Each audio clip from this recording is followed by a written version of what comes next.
welcome back to the Couch Command, where we're doing a journey through geekness. This time around, we're just doing kind of like a shooting from the hip geek talk. There's like a lot that's happened, a lot of movies, a lot of nerd news. So we're just gonna like go through what has happened since our last podcast. With me today, I have MJ. Greetings and salutations, and another thought brought by our friend Solomon Short. And it's probably more apropos for the situation with the strikes right now. The most important invention in the history of the human race is the written contract. It makes it possible for individual parties to list all the different ways they distrust each other. Nice one. Also today we have Isaac from the Lobstermatic Reviews YouTube channel. Hey, thanks for having me. Right on, man. And Kid Mystery joins us again. Yo, yo, yo. All right, so who wants to start? What's been going on in nerdness? I would like to kick it off with what I think is the death knell of the MCU, or at least the cutting of it. Secret Invasion. Oh, You think that's going to be the death knell? Really? I don't think it's the death knell, but here's what I think. I think it's like, to me, it feels like the prelude to the collapse. I feel like the mini collapse is going to be the Marvels, and I think the double thing of Marvels and maybe the Echo show, which is supposed to come out, that's going to be kind of become the long dark night of the soul, where like all the stuff that's like, because like there's this. I wanted to share this with you guys. So there's this podcast from this, like, there's this famous writer from like the Harry Knowles day of like internet movie blogging, Devin Faraci. He has a long and interesting career. He was canceled, and now he like writes mainly on Patreon, and he does a podcast with his brother called Marvel Vision. And he's sort of like a former edgelord, come like trying to embrace sort of progressive politics. So, of course, he's like a long-time comic book reader. He's like, oh, I love the MCU. I love the direction it's taking. So they do a podcast called Marvel Vision. And the funniest thing was like seeing him try and defend the show while his brother's like, this feels like a mess. This feels like the end of superheroes. I know we love it. We grew up with this, but this isn't good. Stop trying to defend it. And he like hit upon something that like something I've been like bugging the craw of my mind for the longest time of Phase 4 is that like a lot of the Phase 4 projects, they all hint that like they're going to go somewhere, or they have a tease, but like unlike the like Phase 1 where it's like, oh shit, Iron Man 2 was talking about Thor's hammer. Here comes Thor. Oh, here's Captain America's mentioned. Oh, here's Captain America. None of the shit that has ever been established has like been built upon. Like my favorite example is like the giant the giant celestial that's in the center of the ocean from the Eternals, and it's like okay, this is like the worst kind of reveal, because it's like so big that you should be expected to be like referenced in every other thing, but so far it really hasn't. But everything also should be about that thing sticking out of the planet right now. Like after that, and it's the best Oh, sorry. Two things about that. One, there's been a lot of talk about whether or not the timeline in Phase 4 has actually been linear, because it's been all over the place. Because you're right, something else by now should have referenced a huge hand and a huge head sticking out of the Earth randomly, and the whole planet shaking like it's gonna explode. But then you just got random body parts hanging out of the Earth now. It just looks like it left over from a Morty cartoon. Well, sorry, we'll finish. The other rumor is that the new Captain America movie with Anthony Mackie and Harrison Ford is actually supposed to start referencing that finally. I hope they've got a really good story fucking pitch for that, because like so far we've only gotten referenced in like a like thing for She-Hulk, and I think the worst part is that like what are the incredible story possibilities of this giant thing that's sitting there? Like what new story people are gonna go there and open a tourist trap? You're gonna have boats visit there. Someone's gonna try and start a new nation. This hasn't like created a new thing where it's like, oh my god, I can't wait to see this. So it's like, Oops, sorry. It's probably going to be a resource thing. And you remember, like the first Guardians of the Galaxy movie, they were harvesting resources from the head of that celestial that became nowhere. So somebody's probably going to go, hey, look, there's something else we can tap for resources, and it'll become a new arms race around the world for who can control those resources from the celestial poking out of the earth. I was thinking it'd be a good trigger for it'd be a good trigger for the X gene. Like its awakening unlocks the X genes around the planet, and then break it down for its resources or make it like a mutant island or something like that. It goes with what you're saying, Isaac. Do something. The island was in X-Men. Wait, Yeah, but I do. The main thing, real quick, the main thing though is to do something with it. Like, yeah, they keep on showing these characters. They stand up. This happens, that happens, but like it's never to the next thing. It just kind of exists. So, do y'all want some inside information, or sure? If you've got like something from like the Marvel Studios Reddit or something, let me just finish that thought though before you get the information. Yeah, please. Because I got so many branches. So you've got that. You've got the Black Knight's gonna appear. Oh, Hercules is gonna appear. All these stupid threads that just seem like going nowhere. Teases for other movies that don't seem to be in development. Characters who are supposed to appear and other things. Like, I guess the Secret Invasion, WandaVision, Marvels is kind of interconnected, but it's not integrated in a way that's like really super compelling. Like, seeing Secret Invasion does not make me super excited to see the Marvels. Seeing WandaVision did not get me. Oh yeah, White Vision. When's White Vision gonna come and do something? It's just all these spiraling story threads that just don't seem to be adding up or leading to any place interesting. And you've got the failed multiverse saga, that fucking Loki 2 trailer.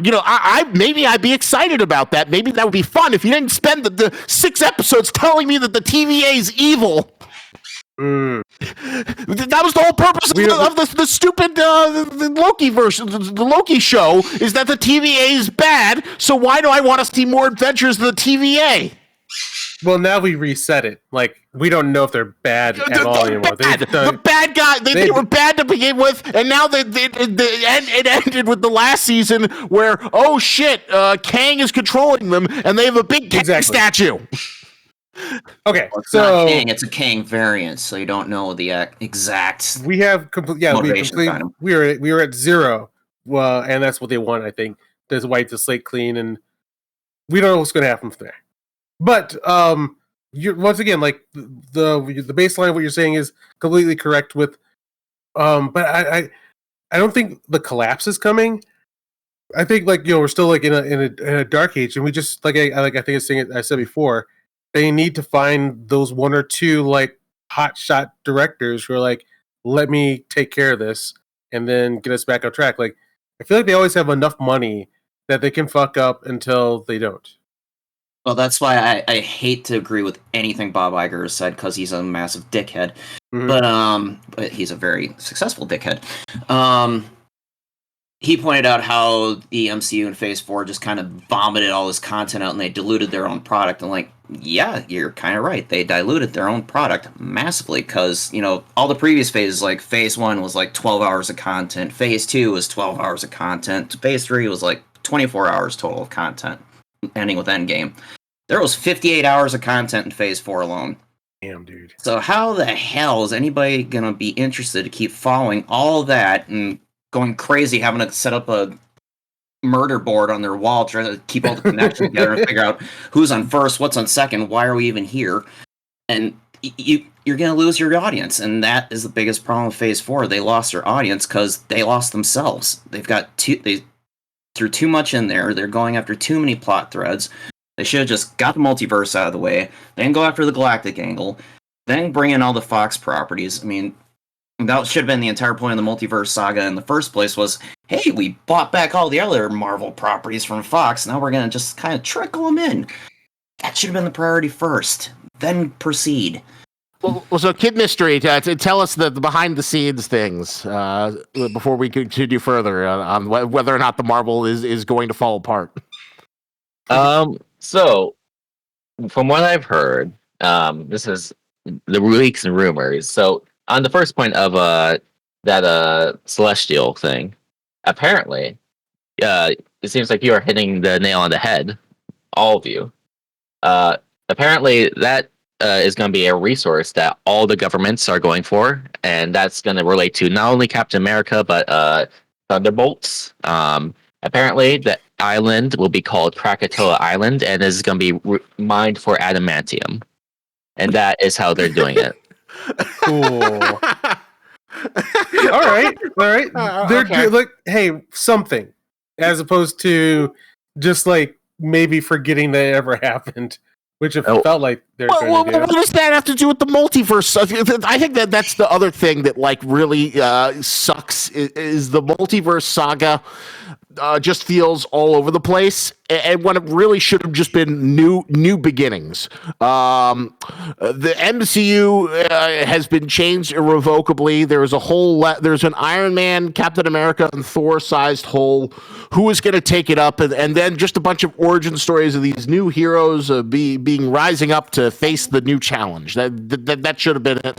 And then Phase 5 should have introduced the multiverse saga, to introduce all the Fox properties, introduce other universes, and then I guess Phase 6 is the Neo Avengers, the diverse Avengers that rectifies the wrongs of whatchamacallit, the more white bread Avengers, the Wonder Bread Avengers of Phase 1 through 4 or 3, and then leads to Secret Wars. I wonder. I think Wolverine versus Deadpool is going to be a mad hit, and I wonder what that might change. Like, when they start to try to chase that, like, what will that bend in the MCU towards Deadpool and Wolverine? Like, will that? I'm kind of like hoping or wondering, like, will that be like the spark that reignites in the MCU? Well, they'd have to put it back in the schedule because it just came out yesterday that Deadpool 3 was pulled from the Marvel release schedule. Oh my god, what? What? Wait. We're not getting it this year? Oh wait, were we supposed to? I don't think we were getting it this year. I mean, the earliest we would have been. No, it wasn't coming out this year. Yeah. Okay. It was scheduled to be coming out May 3rd, 2024, but I saw an article passed yesterday that had been pulled from the schedule. I find it now. Yep. Something I just realized, Keith. Yeah. Wait until you hear what season 2 of Loki is about. You're gonna.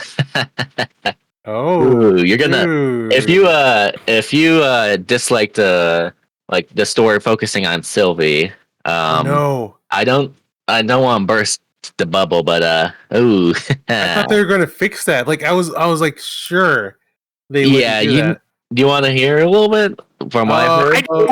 I do. Yeah, like, let's go wild, man. All right. From what I hear, the Kang reveal was basically a nothing burger. Timely Victor is like the only like Kang person gonna be there, and he's not even the main villain. It's gonna be all focused on Sylvie being the main villain. Wait, it's gonna be focused on who? Sylvie being the main villain, like an older version of Sylvie, like from the future. That's cool. Yeah. No, I mean, like, my problem was that like Loki wasn't the main character in his own show. Sylvie was. But if we get Loki to be the main character versus a formidable Sylvie, that sounds interesting and fun. Well, Sylvie is also still there as the younger version, so she might still have. She's going to be good.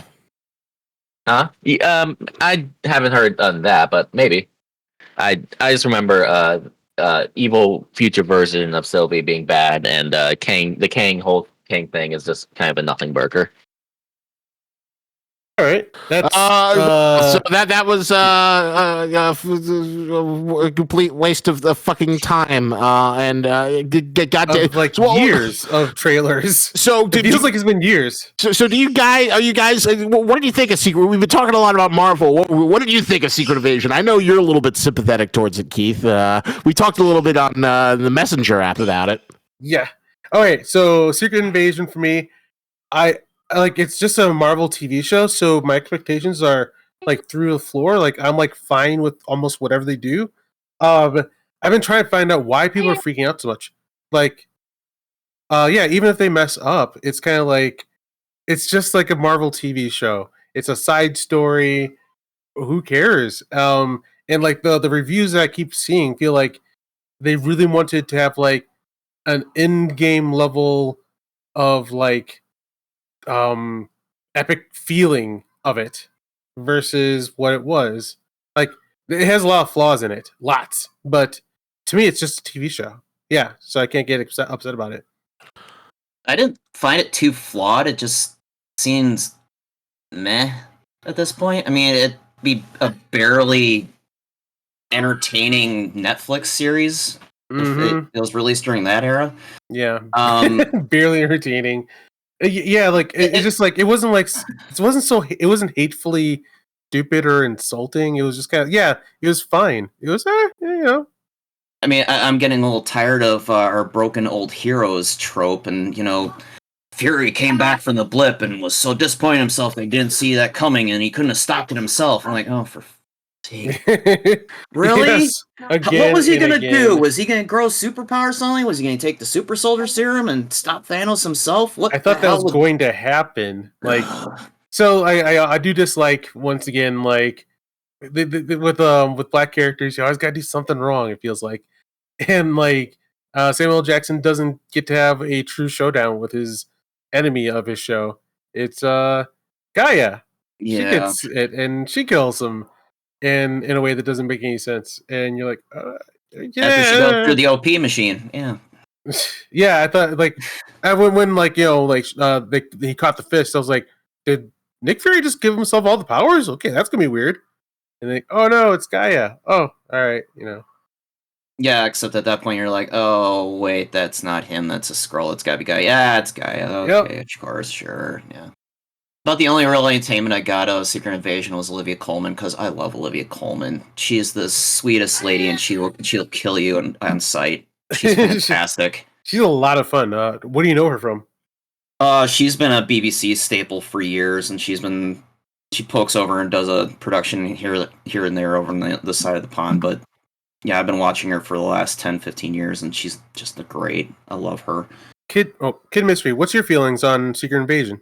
Well, you and me have, I believe, like during the vacation we did, talked about Secret Invasion. Well, you had the more sympathetic approach. I had the more, take him down! Take him down! I'm surprised you guys are being so nice. Go first, and then I want to rip into it.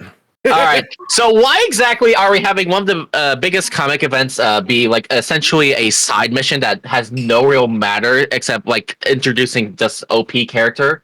Like, really, this had nothing to do with anything. Like, you think this would be an Avengers level threat, or heck, even like this, it would seem like a setup to a something. Like it maybe is. like Secret. It isn't. It is not. Yeah, because because we have Avengers Secret Wars coming up.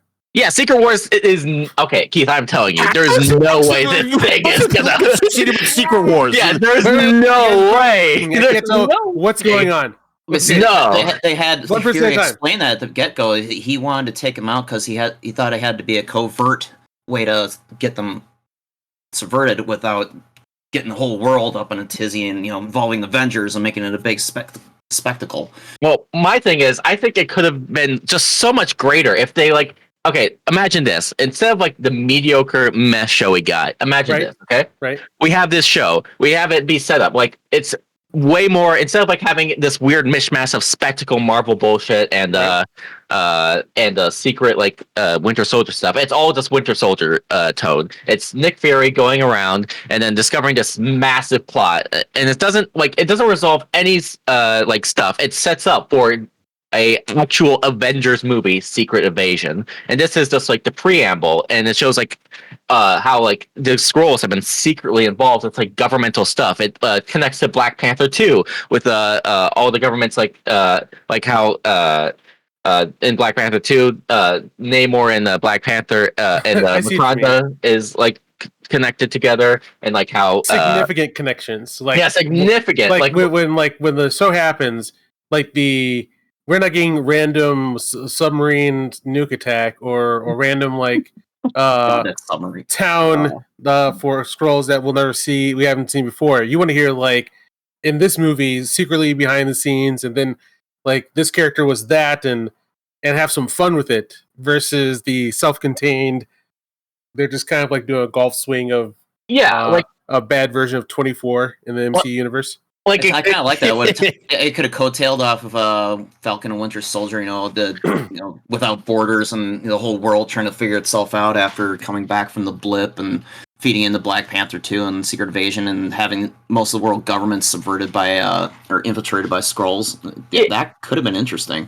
Yeah, like essentially just like the government's bad, but like it's been like manipulated into a way that because of the Skrulls. And then we just have for the Avengers event, I'm suggesting, we just essentially have like Secret Invasion. Like the governments are bad, but they're controlled by the Skrulls, and they're like hunting down heroes. We don't know, and heroes are being like framed, or like Skrulls are like impersonating heroes, just like in the comics. We have like this whole big invasion. It's a big thing. It's a Avengers movie, but it's not like galactic multiversal size. It's like a intermediate movie. Intermediate threat level, but it feels big because there's so many connecting points and so many just sabotage. I get what you're saying. And so it will be such a good end to a Phase 4 instead of having like we have the multiverse saga, we have the X-Men saga, we have every saga, we have everything we're doing all at once. We're setting up all these threads, Young Avengers, everything. We just have one like through line of just like a good Avengers movie where it's the threats aren't so big, but it feels big to the audience. It could have been such a good end to like a Phase 4 or Phase 5 thing. But no, it's what Secret Invasion is a spin-off show that has little connection, but just sets up some cool spectacle heroes that can play a big feature in a wide shot of a bunch of other superheroes, and that's about it. Like, it just feels so disappointing from what we could have gotten, and I just feel like it's just. I see it as place setting for Avengers Secret War. No, I don't see how you see that. Why would the Secret War is like supposed to be like Kang is supposed to be like the big place setter for the Secret Wars. Yeah, and also all the Fox all the resources they got. I mean, I see. Wait, I see what's going on. Wait, my confusion was that Secret Wars is that comic book that I read where you take a whole bunch of heroes to like battle planets. Right? Yeah. Okay. It has nothing to do with Secret Invasion. Yeah. I can see you're confused. Okay. Yeah. That's what I thought was going on. Like, yeah, I thought like Secret Invasion, cool. Yeah, and then like I always thought it was weird that we were having Kang Dynasty and then Secret Wars was like, why are we doing Kang Dynasty and a scroll back to back Avengers? That's gonna be odd. Okay, now it's a little more clear. And also, while I'm still not as bothered, it is now completely a wasted opportunity.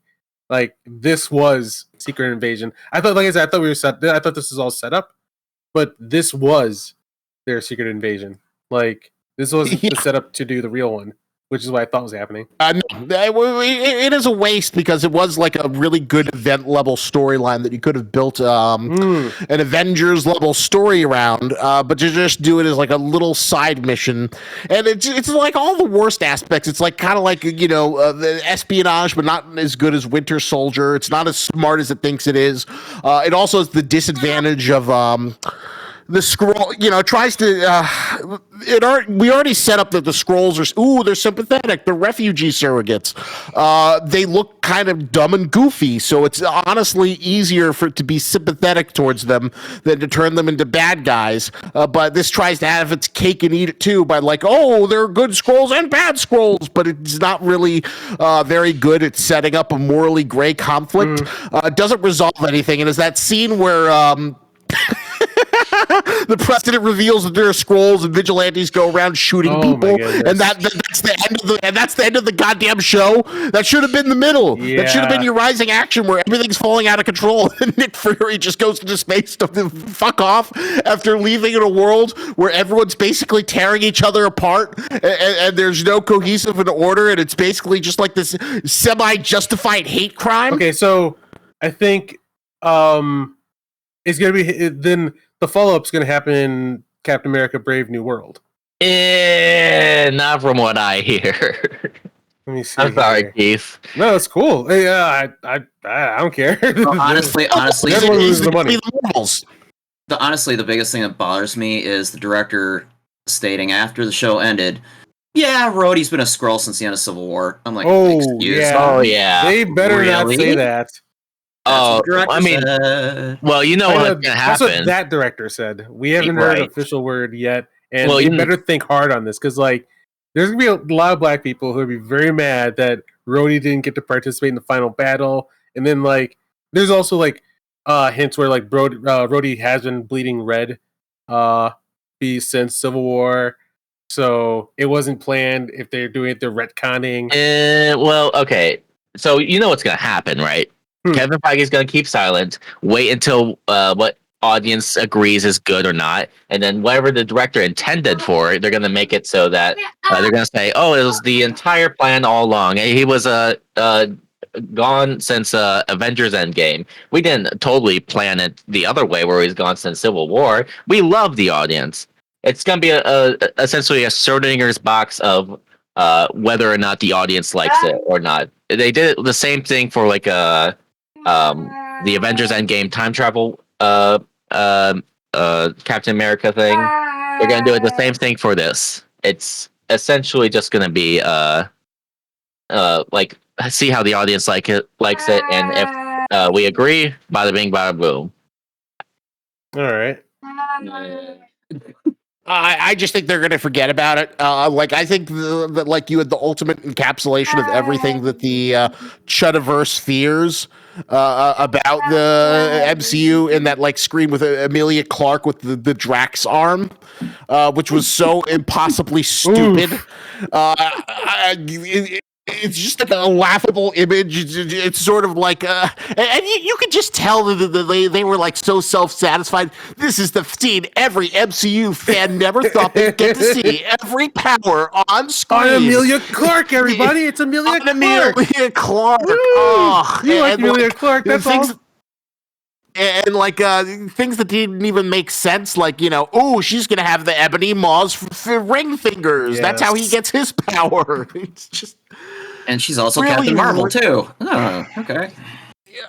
Yeah, Yeah. it's just like, hey, let's introduce the most powerful being in the entire MCU, never to see, who we will never talk about again. I wonder. No, she's working with the MI6 now, so she's actually under control of the Brits. So maybe that's going to be a lead into Excalibur. Ah! Oh, I hope.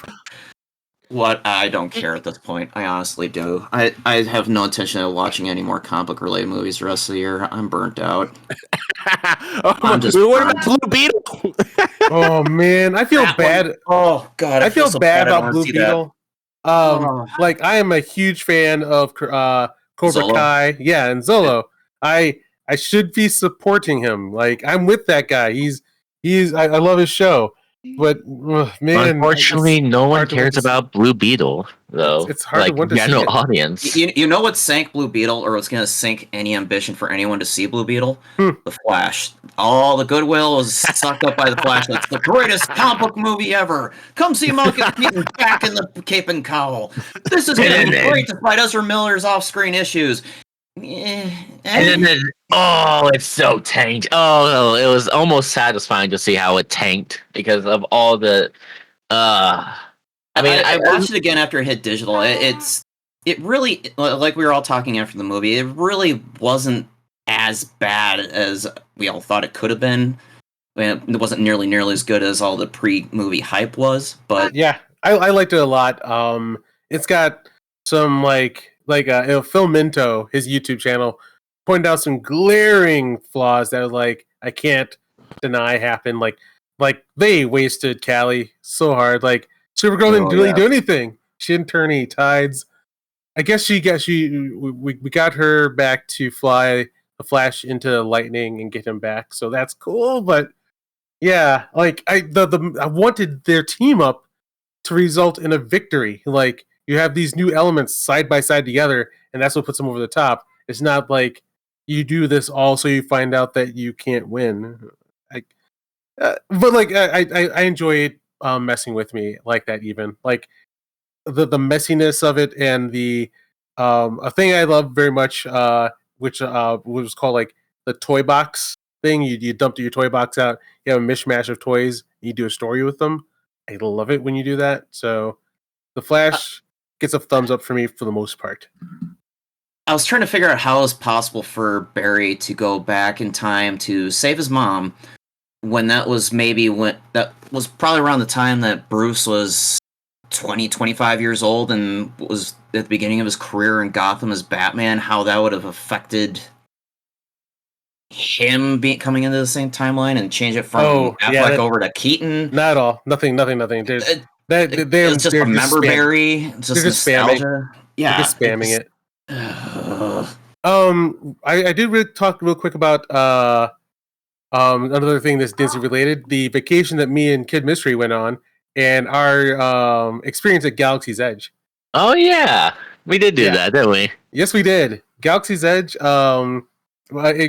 So there's the weirdness I noticed was how much they downplay Luke Skywalker imagery and push Princess Leia imagery.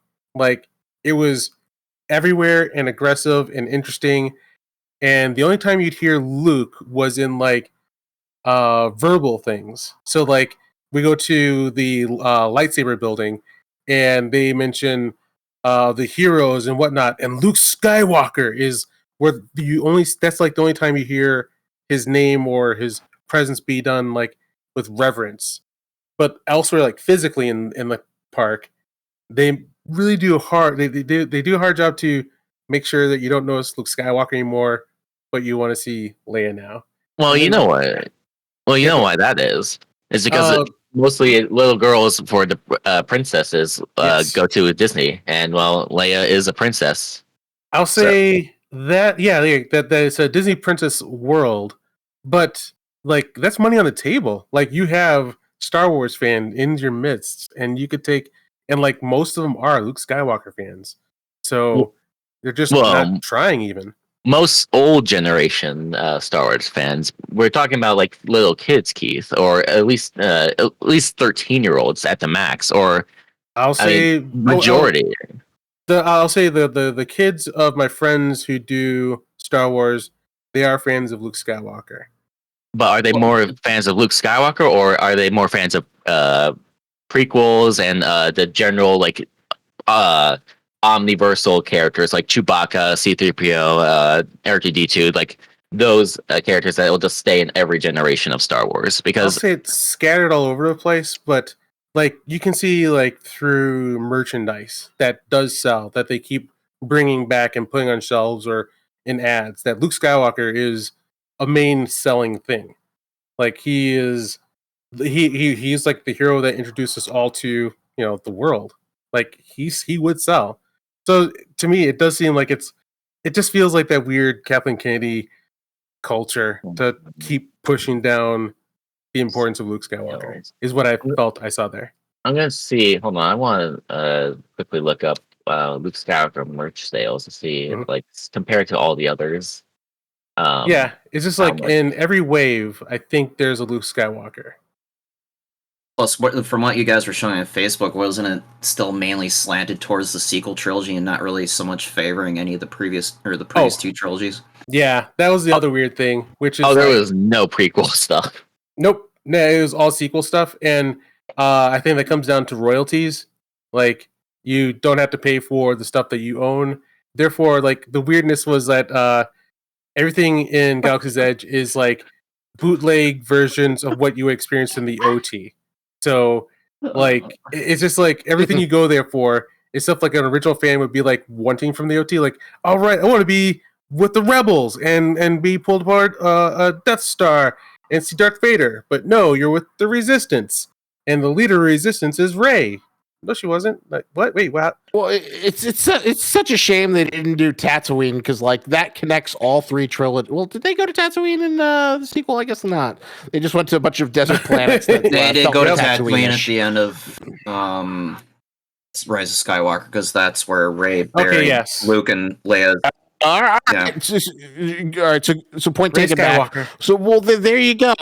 That is like the thing that like unites all the trilogies. But I remember there's like a famous quote from like I don't know, was it like Bob Iger's book Ride of a Lifetime, where he says that like they were looking at the dailies from Force Awakens and like, oh, this looks so good. We got to make the park based on the new trilogy because that's going to be our legacy. Okay, like. Only after the fact. Like, I agree with like all the calls that they've made about like Galaxy's Edge of not making it Tatooine. Like, make it a new place that's Star Wars ish, so that you're feeling new and old at the same time. It's just like the execution wasn't the best of how they ended up doing it. Oh wait, well I'll say this: as much as everything was rip off OT and crappy sequel stuff, I loved it. I felt like I was in Star Wars. Like some of the fun that I liked was that it wasn't exactly 1-to-1 to the OT, so that instead it did feel like I was walking into a town in Star Wars, like when we were playing like back in our tabletop RPG days, and like it's like a place in Star Wars, but not like something's exactly from the movie. So like when you walked by an A-wing, you're still walking past an A-wing. When you walk up to the Force Awakens version of the Falcon, you are legitimately just standing in the presence of a YT-1300, and like I was glowing while I was there, and just like staying in the presence of the Falcon was just so much fun, and like the rides were. We laughed so hard. Yeah, I mean, the craftsmanship is like still second to none, even if it's not like the whole 100% ideal craftsmanship. I'm sure I'd probably enjoy it too, but then again, I'm also a tasteless person who loves dumb gimmicks. So, and there's no greater place that is the hall of gimmicks than Disney World. Yeah, like the magic of their rides too. Like it took a little while to figure out how they did it. There's like this like resistance ride that me and Kid Mystery went on to, and they hide very well that the thing that you're stepping on can move and is moving. So like when in the video or the window we're looking at, it looks like we get pulled up into a Star Destroyer, and when the door opens, like you feel like you didn't move, but you did, and all of a sudden you're in a Star Destroyer, and like the illusion was just seamless. Like, wow, like that. Yeah, I was very impressed. Yeah, very good. It was very, very good. So the Disney magic is not dead. Oh no, man, they killed that shit. Yeah. But so, any like final thoughts about Secret Invasion, or because like to me, I just think you just can't have like mediocre or such meandering products. I hate to use this term, but it feels appropriate. The MCU, like there was no greater poster child for the MCU than skinny little Amelia Clark with her giant Drax arm, and also Drax doesn't have any powers. He's just like a guy. He's super strong, yo. Come on. Yeah, I thought in the comics he was engineered to be able to kill Thanos. That is, at least that's how he was in the comics. Maybe he was, but like, what is his in the MCU? What is his power other than that he's like super durable and super strong and just runs the guys? I didn't notice how absurd they went with it. With I think it was the pitch meeting guy. How they pointed out how through genetic manipulation you can have magic rings on your finger, or you can change the molecular structure of the jacket you're wearing, so you can have Drax's arm. It's just like yeah. So like I said, the reason why I wasn't upset with it is because I thought it was leading to Secret Wars, and I was like, it's just a fucking TV show. Don't worry about it. Wait, the real event is later. Oh wait, was this the event? Yeah, this is the real event. Yeah. The biggest thing I can't figure out for Secret Invasion, aside from the whole wish-washy, when was Rhodey a Skrull crap? How in the hell did that cost $35 million an episode? Oh. How in the hell is that almost twice as much an episode as House of the Dragon? Oh my god, no. Looked like that. Actors. Yeah, just damn. There's a lot of sitting in living rooms, and like that was very a shock reveal when you said that was $200 million worth of a show. So I mean, the scroll effects were probably smoother than anything I've seen on screen in quite some time, probably since Endgame. But the scroll effects weren't really used that much until the finale when they had the big meat-headed typical MCU finale. Where was the money? Where did it go? Here's another reason why I think I'm being kind to it is like I keep on like I'm thinking about like the limitations that they have with money and time, like, and they turn these out way too fast. And just thinking like how much better, what else could they have done? You have this much money that you can afford Amelia Clark and Samuel Jackson and Bilbo for one episode, and that's all the money you have. You can now populate with unknown actors. Now go. Like you like what do you do? Like, well, yeah, you don't have enough money for more Avengers. Apparently, you maxed out your budget with special effects with just shootouts.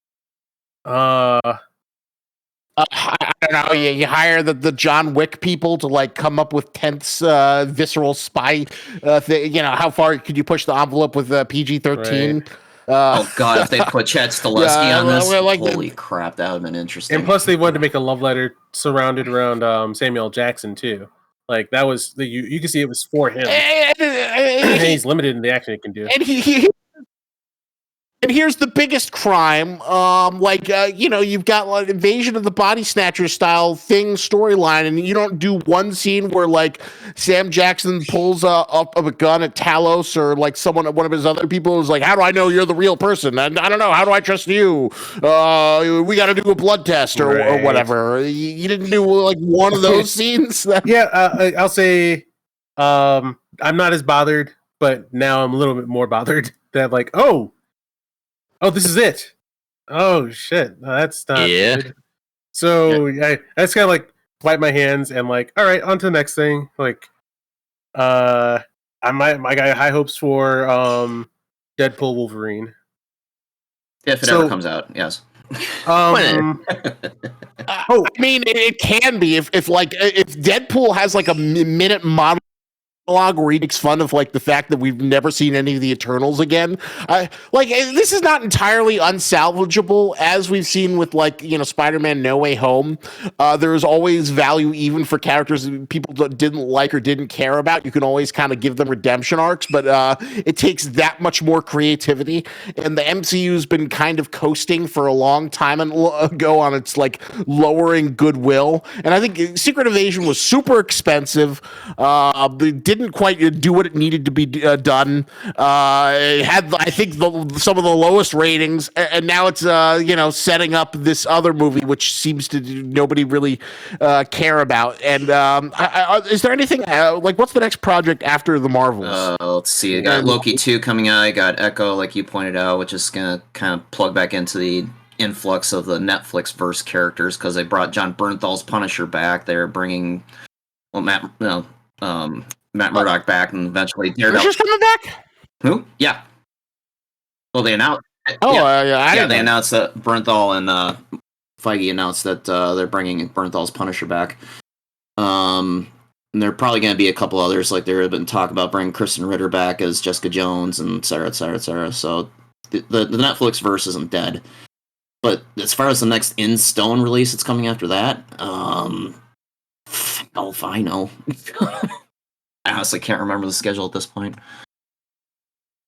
I think it's been hasn't it also been like irreparably fucked by the writers and the actors strike? That's why they pulled Deadpool 3 from the release schedule. I imagine because that probably got a lot of post prod to go on that one. But I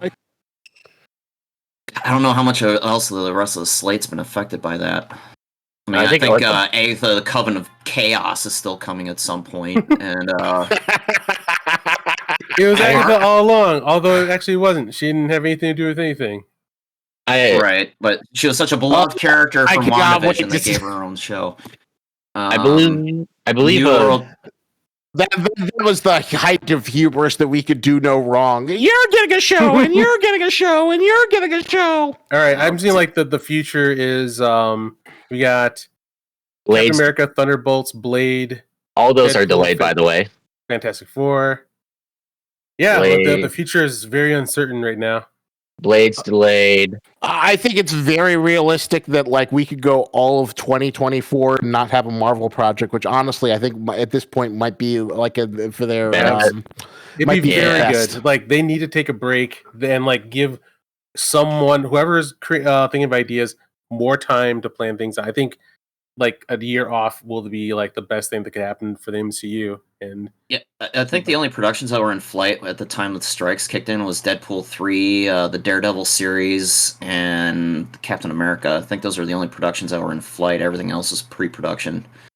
so, all right. Enough of the MCU for a bit. What was Barbinheimer like? You did it. You watched both the back to back, right? Oh, I went full on. I did Mission Barbenheimer. I saw Oppenheimer, Barbie, and the new Mission Impossible in a 30-hour period. Oh my god. Well, I went off and had a weekend by myself where I went camping out in the Mississippi Valley here in the western side of Wisconsin, and started off, I did all three of those movies. Oppenheimer is probably not Nolan's best movie. I still think Inception's his best movie, but that's just me. But it's a pretty solid biopic, and if Cillian Murphy and Robert Downey Jr. don't win Oscars for that movie, then give up on the Oscars entirely. They suck. The ultimate message I kept bouncing through my head as I was walking out was, wow, so the undoing of the world is going to be insecure, super powerful white men. All right. That's a pretty good 3-hour profile of all that, exactly.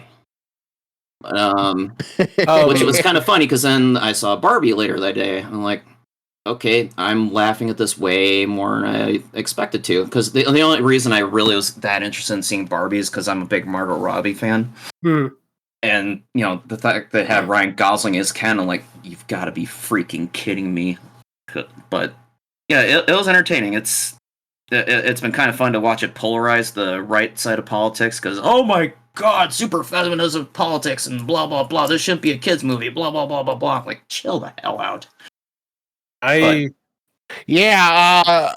didn't do the full Barbenheimer, but I did see Barbie, and I thought it was pretty good. I think what a lot of people don't seem to like recognize is that like sure, like you know, She-Hulk, the feminism message comes out of nowhere, and it doesn't really gel with like what exists in the MCU and hasn't quite been earned, but like the feminism message fits much better in Barbie because that's always been the kind of contradiction and discussion about the, you know, is Barbie empowering? Is she or just kind of like this thing that like teaches girls to bimbify, and it's this tool of the patriarchy and this unrealistic ideal that most girls will never be able to attain. And that conversation's been going on from like the 80s and the 90s, and you know, it was very interesting to see like, you know, it starts out in like in the Barbie world, and it kind of represents like the sort of modern version of Barbie, where it's like, you know, Barbie's a president, Barbie's a senator, Barbie's in space, and she goes on a rocket, and kind of like this sort of progressive fantasy that like Mattel has tried to sell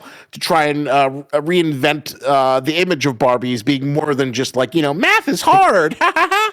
And then kind of like going into the real world to see that like this vision it doesn't exactly replicate in the real world exactly, but even like the super progressive like girl character, even she kind of like, you know, is played for laughs, and like, you know, her like a super woke facade kind of evaporates as she goes to see how fun the Barbie world is, and she like her defensive wall, she like bonds with her mother and Margot Robbie. So I think ultimately, I think it was as good as the Lego movie in terms of like doing corporate toy movies that are very self-aware and smarter than than they really needed to be. Yeah, I found the self-deprecating humor towards all the various Barbie releases, even some of the more obscure Barbie releases, was kind of funny. I'm impressed. I'm looking forward to seeing it now. I thought this is going to be the height of like obnoxiousness of like men suck, girls rule, and just make people fight each other some more. But it sounds like it was genuinely fun and funny. it's all about the tone. It's very playful. It's very tongue in cheek. It's very satirical. So because it has that tone, I think that's why the medicine goes down much better than it feels like something that was just like screeching at you, and that was like really didactic and obnoxious. Good. And then did Oppenheimer feel like 3 hours? Towards the third hour, it started getting Waning. a little bit, because I mean the first 2 hours was building up to the Manhattan Project, and the whole last hour was the fallout after the Manhattan Project. I mean they only show one actual nuclear explosion, and that's the Trinity test out in New Mexico, right before they inevitably dropped the bombs in Japan. Mm-hmm. But the rest of the movie was basically the fall of Robert Oppenheimer in the public eye, and the comeuppance of those who came after him, and it's just one big morality play after another throughout the entirety of the movie.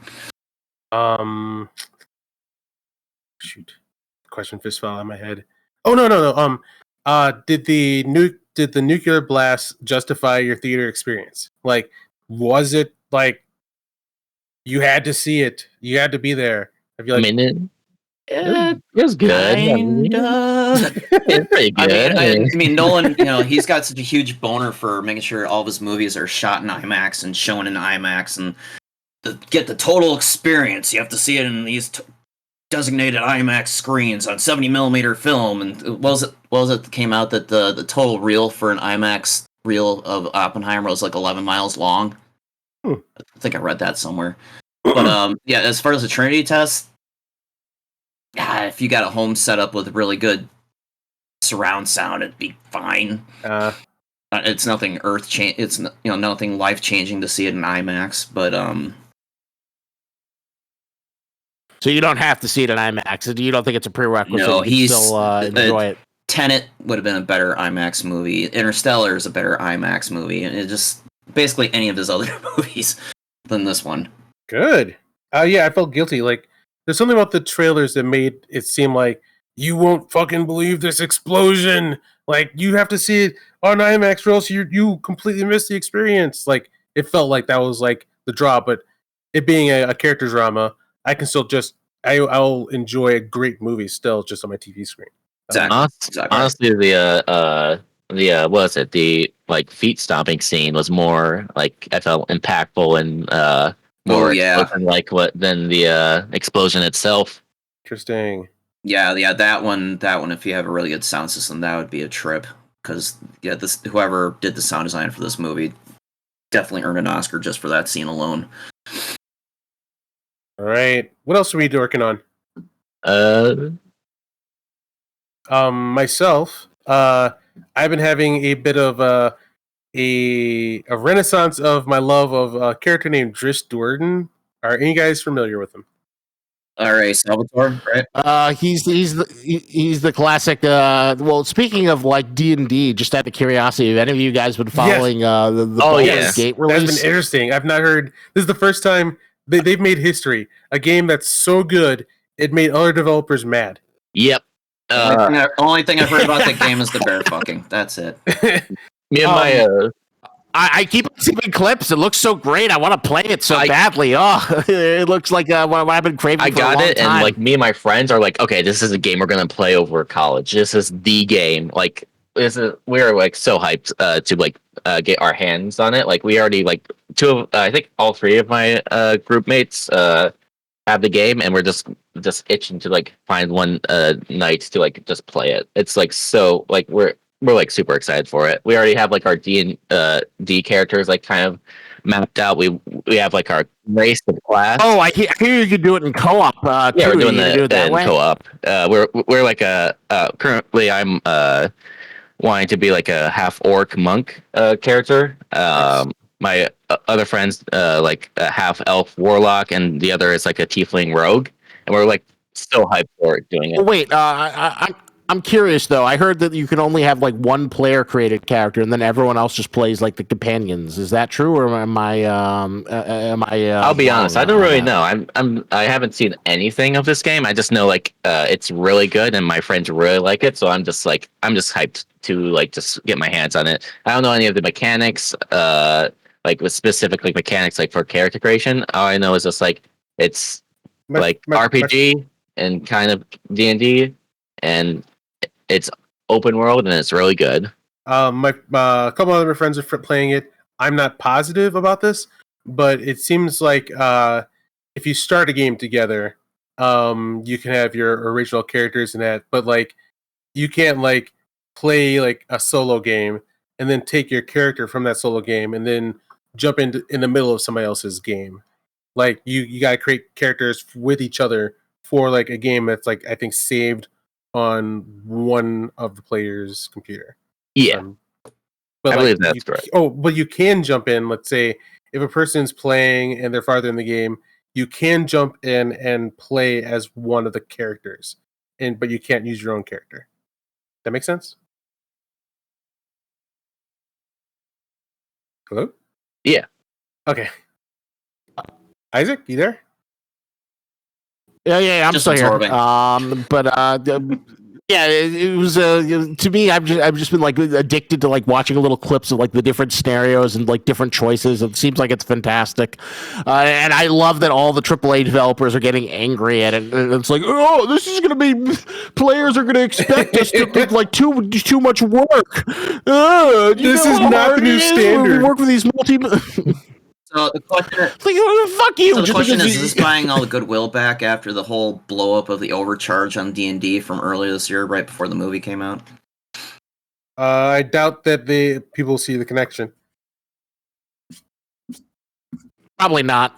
Just because like D&D is still being run by Wizards of the Coast, who are trying to monetize it, and I assume this is like this is considered to be separate, like the goodwill to the overall product, but not the company that's been producing it or how they've been producing it. Yeah, And I haven't seen hype for a game like this since like the Mass Effect days. It feels really good to see that everybody's really excited about a story-driven experience. And yeah, I will be joining you, but after I beat my Knights of the Republic 2.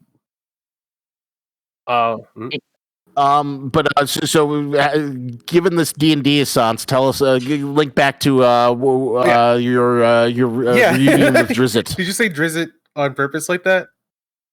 I don't know. Is that not the right way to say it? It's now like okay. There's like lore. Like when people first got the books, we all thought his name was Drizzt. His name is Drizzt, and inside the book, the author starts making fun of people who used to say Drizzt. So now saying Drizzt's funny. So like when Drizzt first met his first human, it was a little girl, and he's like, "I'm Drizzt," and like the little girl's, "It's a Drizzt," and runs away. And then the latest book I'm reading, some guy tries to pretend I'm Drizzt Do'Urden, and like the guy goes, "I don't know who Drizzt Do'Urden is," and so that's why I thought you were doing the joke with. Do you know who? All right. No, it was just me being ignorant and like trying to like say it phonetically. So are you? That makes sense. Everybody here is not familiar with who Drizzt really is, right? I'm not. Matt? I am a Drizzt virgin. Oh, okay, cool. Yeah, he's a cornerstone for a lot of things that we enjoy in fantasy lately, especially if it's a dark elf.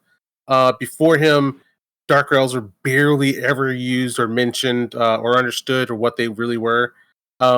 He threw the character in like on a whim to pitch his new book that was supposed to be about a barbarian, and then like he's like, yeah, he's got a dark elf sidekick, and then that kind of got him the gig. And then like while he was writing it, he started noticing how cool his dark elf character was. And he's like, wait, this is the main character, and it just dawned on him that yeah, he made now one of the most famous characters of all time accidentally, and like it was important for like how me and my friends grew up. Like there's moral lessons and like amazing fight sequences. It's like lots of themes about friendship, and yeah, they're huge. And like me and my buddies like read them for like 15 years straight. Every time it came out, we were there for it until like yeah, like once you do something enough, you get tired of it. And like yeah, we all clocked out at the same time. Like there's like this like orc war that happens that most fans go, okay, I'm kind of done. Like it's been like 18 books, and you just tap out. And then 20 years later, I've been finding more time to read and relax. And I remember we used to go meet R.A. Salvatore at Gen Con conventions, and he mentioned to us that he's going to write a trilogy about the bad guys of the book. and like that just kind of made me and my friends more tired of him, and we're like, okay, I don't want to read bad guys. And here I am in the future reading about the book about the bad guy and loving it. I haven't had this much fun with a book in so many years.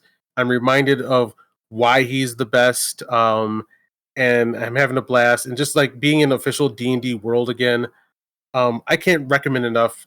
If you're in love with D&D, if you have that itch because of Baldur's Gate 3, find the Crystal Shard, read it, and then go down that well and see like why World of Warcraft has dark elves in it. Like, if you see a dark elf in World of Warcraft or anything, and it's wielding 2 swords, that's because of Drizzt. So that's where that comes from. And then I also bought his like replica sword. Okay, sorry, I bought his replica swords, and to my delight, they ballooned into value to $500. And I bought his art book. The art book has art that like things that me and my friends have only imagined, and we get to see it like in beautiful laid out pages. It's fantastic. And lastly, I even got myself a Drizzt action figure, which I never thought would have ever existed. So I've been having a lot of fun uh enjoying D&D in this like era where everybody's pretty hyped because of Baldur's Gate 3, but I'm just in the books enjoying like old characters that helped me grow up. Oh, it's Hasbro that made that action figure, huh? Yeah. Damn. Yeah, he's holding the crystal shard itself. Like, it's hard to describe. Like you'd never think like you'd see a toy of Drizzt or a toy of the crystal shard. It's yeah, like it's just the world we live in. Like all that stupid stuff that like no one cared about while I was growing up. Now it's just everywhere. You want it, you can have it. Did yours come with a 12-sided die too? I'm not sure. Oh, because I'm looking on Hasbro's site and they've got Drizzt with the 12-sided die.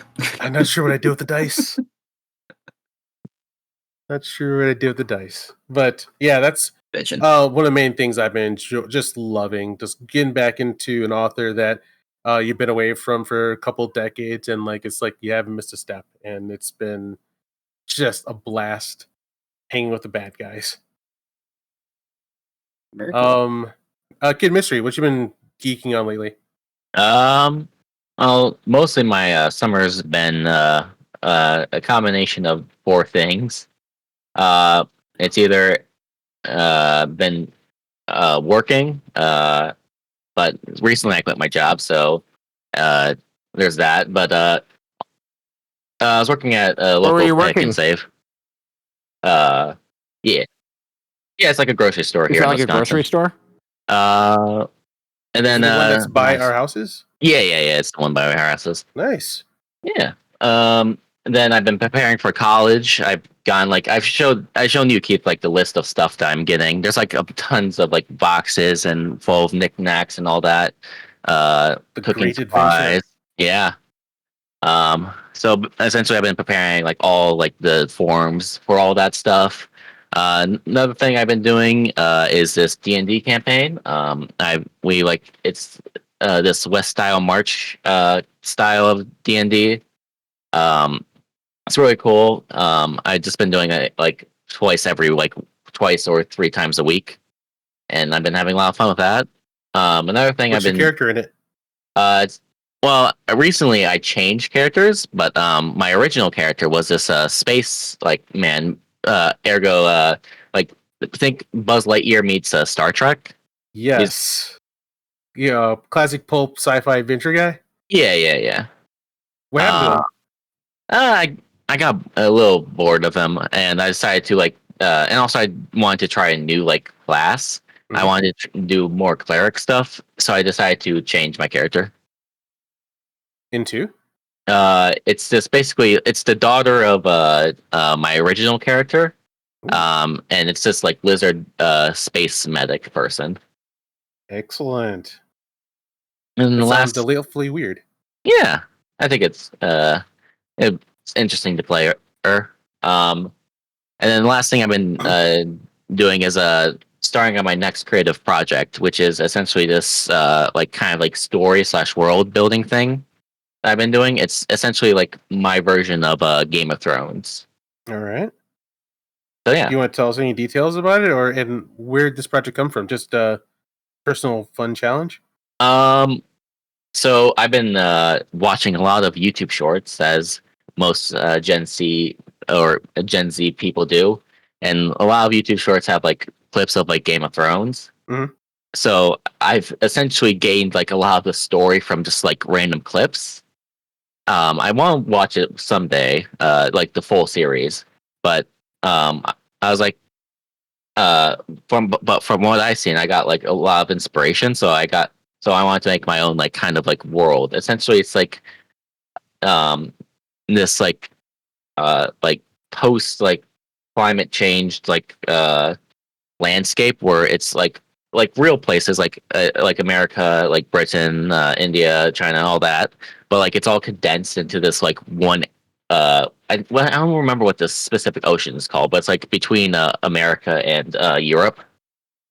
I can't remember what the ocean was called, but essentially it's like all centered around like that surrounding area, and it's like this like setting is like set in like kind Is of it colonial times, like essentially flintlock pistols and uh also some medieval stuff thrown in there. okay? So it's not Earth. It's Earth, but it's like an alternate universe kind of Earth All where right. some things are different and such. Awesome. Transatlantic War or community. Yeah, kind of like that. It's like it's a lot of the nations currently are I decided are like isolationist, but they're just starting to like do trade and like connect with other nations. And do you know what your like protagonist would be like? Do you have like gunslingers or sword slingers or is It's it, yeah? essentially this like prince guy who was kicked out of like his kingdom due to like political shenanigans, and now it's his like kind of like quest to like get back his kingdoms and get back against all the people who sort of wronged him, like all the nations that collaborated against his downfall. Nice, dude. Oh, I've turned on Steam. Then accident. Okay, hopefully I didn't cause any audio burps like usual. All right. So Yeah. are you intending to like put these out as YouTube shorts? Like you're just gonna start composing YouTube shorts that tell the story, or how are you constructing it? Uh, Are you gonna put it? Are you gonna publish it? Or well, I mean, most of my creative projects, like in the past, I just kind of like uh just sort of go super deep into it, and then essentially, right, I just kind of save them for later whenever like I grow up and get my college degree, and then I'm working in the entertainment industry to uh, Usually, uh, yeah. Build us some uh ideas. yeah, to build like ideas for later, and then I can publish Gotcha. them once I more in the industry. And where do you write this stuff? Where do you keep it? Like, is it just a doc or using an app that? Well, this time I'm gonna try to keep it in doc because majority of my past projects have been just in my brain, All really. right. So I want to for this one I want to like more document a lot of the stuff. Um, but like a lot of the other projects I've had like are like this pirate thing. Pirate meets Eldritch horror essentially. Another thing that's a spiritual successor to like Adventure Time. Uh, what other stuff I did? This video game idea that I wanted to do. It's a lot of these stuff were like it was years like since like sixth grade all the way to like high school that I've been like just experimenting and stuff. All right. All Um, right. Another one was like a superhero story, kind of akin to like Invincible, but less like gory. And yeah, Cool. Sounds like fun. All right. Anything else been geeking on, or pieces of like nerd news, pop culture that you feel we should touch upon? um, Oh well. Oh, yes, What that's do what you I'm think? talking about. Your fifth. My take on it is I'm a detractor for now. Like we talked about this over Messenger. That ever since I was a wee little kid, seeing any character doing stretching powers would piss me off. Stretching powers have always been the worst powers I've ever seen. I've never seen them be cool. Mr. Fantastic has always sucked. I've always hated Plastic Man. And then Luffy showed up, and in like one episode, he's like making me like it. And now it's like, 1,000 episodes, and like he's one of my favorite characters of all time. So now that he's gone to Gear 5 and turned into a Looney Tunes character, that's also something I don't like, and I don't think will be good. But like he's gone 1,000 episodes, prove me wrong that he can take care of things that I don't normally like. So I have a lot of faith for right now. Too cartoony.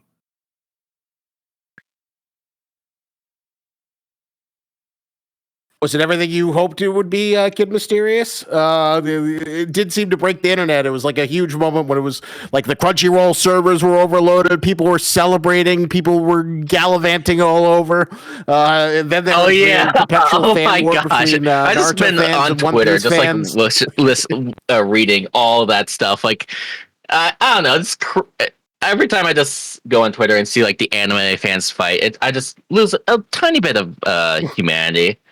What's going on? Naruto. So everyone hates One Piece now. Not everyone, but every fandom that isn't One Piece just kind of hates One Piece now because like 3 Twitter accounts said Gear 5 is the most iconic thing and more iconic than Super Saiyan. Now everyone is just pounding Naruto, not Naruto, One Piece. Well, it's kind of interesting. Like, God, I kind of want to make a video about this. Because, like, in the anime community, like, originally it was, Dragon Ball was the king of the goat. The destroyer of worlds, the goat, the one that brought anime mainstream worldwide, a huge national phenomenon. It showed that the shonen formula is like the comic book formula, but could be enjoyed even better, even more hardcore, even more extreme, just as emotional with these weird designs. But then the era of Dragon Ball came to an end, and there was an empty throne. And then the second era came of the big 3. What were the big 3? It was One Piece, Naruto, and Bleach. Both of these, all 3 of these series were basically world-conquering, huge mega hits that helped kind of like in their own way push anime and manga mainstream. They obliterated across countries. They were global phenomenons. They touched people across the world. But One Piece, despite I'd argue was the most, I think is the best out of the big 3, was always kind of like the ugly kid on it was the ugly duckling. It was and that was for a number of reasons. The biggest one was that like a lot of people's entry into the One Piece world was the awful 4Kids dub. Something that's just, dreaming, don't give up, Luffy, dreaming, Nami, dreaming, Luffy, Solo, they went pretty hard with that song. How you doing, Luffy? Luffy! I will admit it. Yo, he's talking the bite of the gum. His name's Zoro, he's Olo, he's just like a samurai, Laty, Nami ain't shy, Usopp's doing his marksman thing, Chopper's doctoring. I'd rather listen to the ninja His name is Luffy. God. Wow. But anyway, like, people are mad that people are mad about Gear 5. It was an So let me connect to that. So because of that, like One Piece, despite the fact of it like literally becoming the most successful comic of all time, literally in a year or two, it'll probably be Batman and Superman, the most iconic, best-selling comic across the globe. It's got a chip on its shoulder because, like, you walk around in a mall, you'll see kids with like a Naruto shirt, but you very rarely will see it with like a One Piece one. And it's recovered. It's a lot of damage has been undone, but it's still like you don't see like Michael B. Jordan people see like I mean you do see Samuel Jackson or whatnot or like for One Piece. He called Oda the Goda. Like he's a fan of One Piece. Yeah. Oh, really? I was not aware of that. I didn't know that Samuel Jackson, like the biggest celebrity I could think of was like whatchamacalled, what's her name? The Scream Queen, Christian Lee. Why am I getting her? Jamie Lee Curtis saying like she loves One Piece and would love to like dress up as or play Dr. Correa as in the live action. So One Piece has always kind of had this like chip on its shoulder, despite the fact that it's still going. And well, I'll get to Bleach when I get to the things I'm talking about. Bleach, I thought had the lowest legs and kind of like fell out of the big three the most and like was the most inflated. But you know, One Piece is still trekking along. I still think it's the strongest, but it's got a chip on its shoulder. So of course, like the Dragon Ball fans are angry at the One Piece fans. How dare you say this corny ass shit is better than Super Saiyan? Super Saiyan invented it. Of course, Naruto has like 5 bajillion transformations, so that fandom is very defensive. They're still. Oh like, yeah, I can't believe people are sipping for fucking Boruto now. When did this happen? When the heck did the Boruto fans came up? I get the manga was like good, and some cool stuff happened, but the anime. Oh come on. Okay, I read the Boruto manga. It is actually just. It might be as good as Naruto. Like has the anime. I haven't read it in a while. I can't like confirm or deny. I know it's overseen by Kishi, so it's probably better than most of the shit that's in the oh yeah, it's so bad the anime. I can't believe how they mishandled that so much. So much filler characters. Like it's just. I mean, it's because it's a one per month like release scheduled of the Boruto manga because they had nothing to work with and they wanted that money as soon as possible. So they had to create like 50 billion filler arcs and filler characters. And oh god, if they just adapted the manga, I think it would have been like and also had a better animation studio. It could have been like as like seeing good as. Well, it's like every now and then you see like clips where it's like, oh shit, I can't believe they went ham on this thing. Studio Pirat's kind of like, the poor man's Toei animation. It can be good when they want to, but most of the time it's kind of like this shitty product that's like just like pooped out to like make money. Oh yeah, why the Naruto fans like showing us the Naruto and Sasuke fight versus that one guy when that's literally the movie they show. In the anime, it's so much worse. They're just showing the movie production. You're trying to show me this good thing, even though it's like I can show you 50 movie animes that have the same amount of animation quality. We're off the topic of each of our feelings on like Isaac. What's your overall feelings about Gear 5? Okay, so there's 2 layers to my feelings. Overall, all right, so here's the glass half full. Mostly I'm positive. I love Gear 5. I think like it is a brilliant subversion of what Oda has always been building towards. Because like in an interview where he was like talking to like this other long-running manga guy, the guy who does Case Closed Detective Conan, he was talking about how like there's always this pressure to, you got to increase escalation. You got to add new forms and power-ups. One Piece is largely the slowest, given the fact that Luffy didn't get a new form until like 300 chapters in, where we introduced the gear system. And traditionally what happens is you make him bigger and tougher. Now he's got steam and he's going super fast like a Super Saiyan and he's kind of red. Oh, now he's making his arms like giants and he's hitting things with his incredibly super arms. And Gear 4th is probably the worst symptom of that. Oh, he's a super tough, bouncy man, but he's like a kabuki warrior and he's super muscular and oh my god, he's like shooting. And it's kind of like this escalating trend. And to me, it felt like Oda was like, fuck it all. I'm going to bring it back to the core of the message, the core of the being of the story. That like, this is the reincarnation of Joy Boy. This is a character that like brings smiles on the faces. And what better way to like reinforce it to that core of like, I want Luffy to be a fun character. I want him to be fun and goofy. And despite the fact that there might be high stakes, I want you always to be able to laugh at Goofy. Oh my god, he's getting his ass kicked by Crocodile. Oh, he drinks a bunch of water and now he's water Luffy.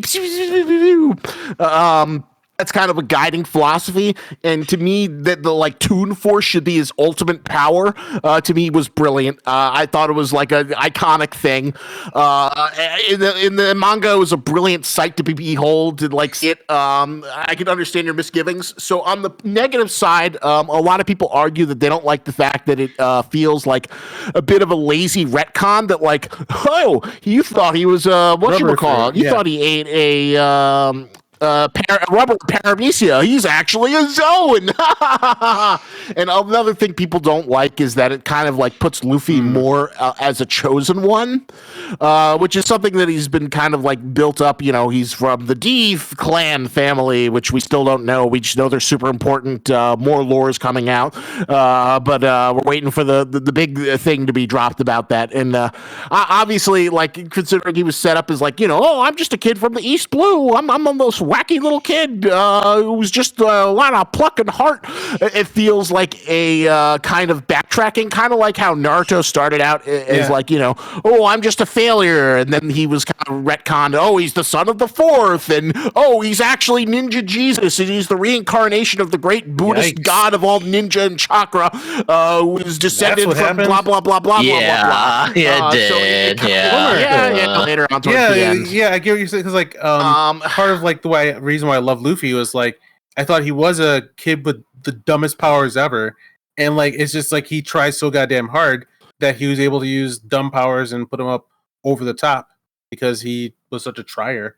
But he's just a trier. He had the heart, he had the spirit, he had the determination of the Pirate King. So even if he has a dumb power, he's still able to come out in the end. And the idea that like, oh, he's actually the reincarnation of this god, but like we need a little bit more lore, and the idea is that, like, you know, Joy Boy as a spirit is like this thing that is, vital to the One Piece. You know, I don't have any spoilers about the origin of Joy Boy. We still haven't gotten the Void Century flashback, but it's been implied that, like, Joy Boy is kind of a tragic figure. He lost this battle despite being the thing of liberation. But mostly, I really loved the episode. I was saddened by the fact that it wasn't directed by Megumi Ishitani, the GOAT of One Piece.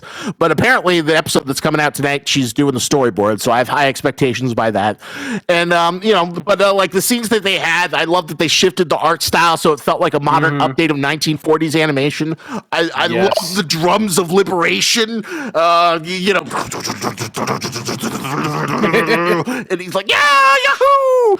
I like that they struck that balance of like making it feel serious but also comical. A friend of mine was like, I wanted Looney Tunes music for it. I'm like, they're not getting the rights to that, and I think they struck the balance. But overall, I think they did a fantastic job. Although, obviously a few animation cuts, I was like, oh, come on, don't have this mediocre stuff, and stop recycling that clip of him jumping around. You used that 3 times, that 10-second clip, motherfucker. This is supposed to be the Prestige time. So as much as it pains me to say it, that episode where Zoro beats King, I thought was better. And yeah, do you guys have any worry about this, like, losing stuff? So what was that?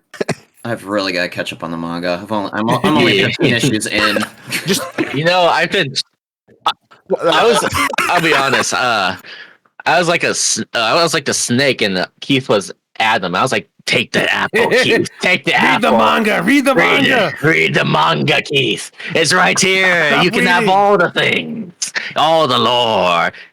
But in my ways, like when it comes to me and my friend who's been watching One Piece together for like years, like we were talking about how we kind of just want to let episodes build up again, because I don't like being on cliffhangers every episode. I want to know what happens next and just be able to hit play.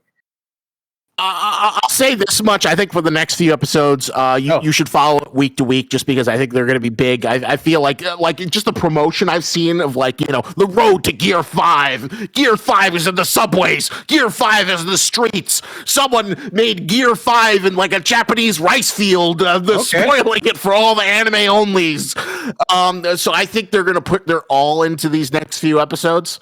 And then maybe in the transitional period, you could like wait a little bit. But honestly, the stuff that's coming up has been like so good that you might not want to, just because like I think the post Wano and the arc that comes after Wano is like probably the best post time skip stuff that Oda Post time has done. skip, right? Oh my gosh, post. I can't say the arc because it'd be a spoiler, but after Wano, oh my god, I just saw the new chapter. 1090. Would you guys So good. About how much longer are we in Wano for us anime fans? A year, half a year, 2 years? No, it's definitely less than. I feel like it'll be either wrapped up or close to wrapped up by the end of this year if they're going like.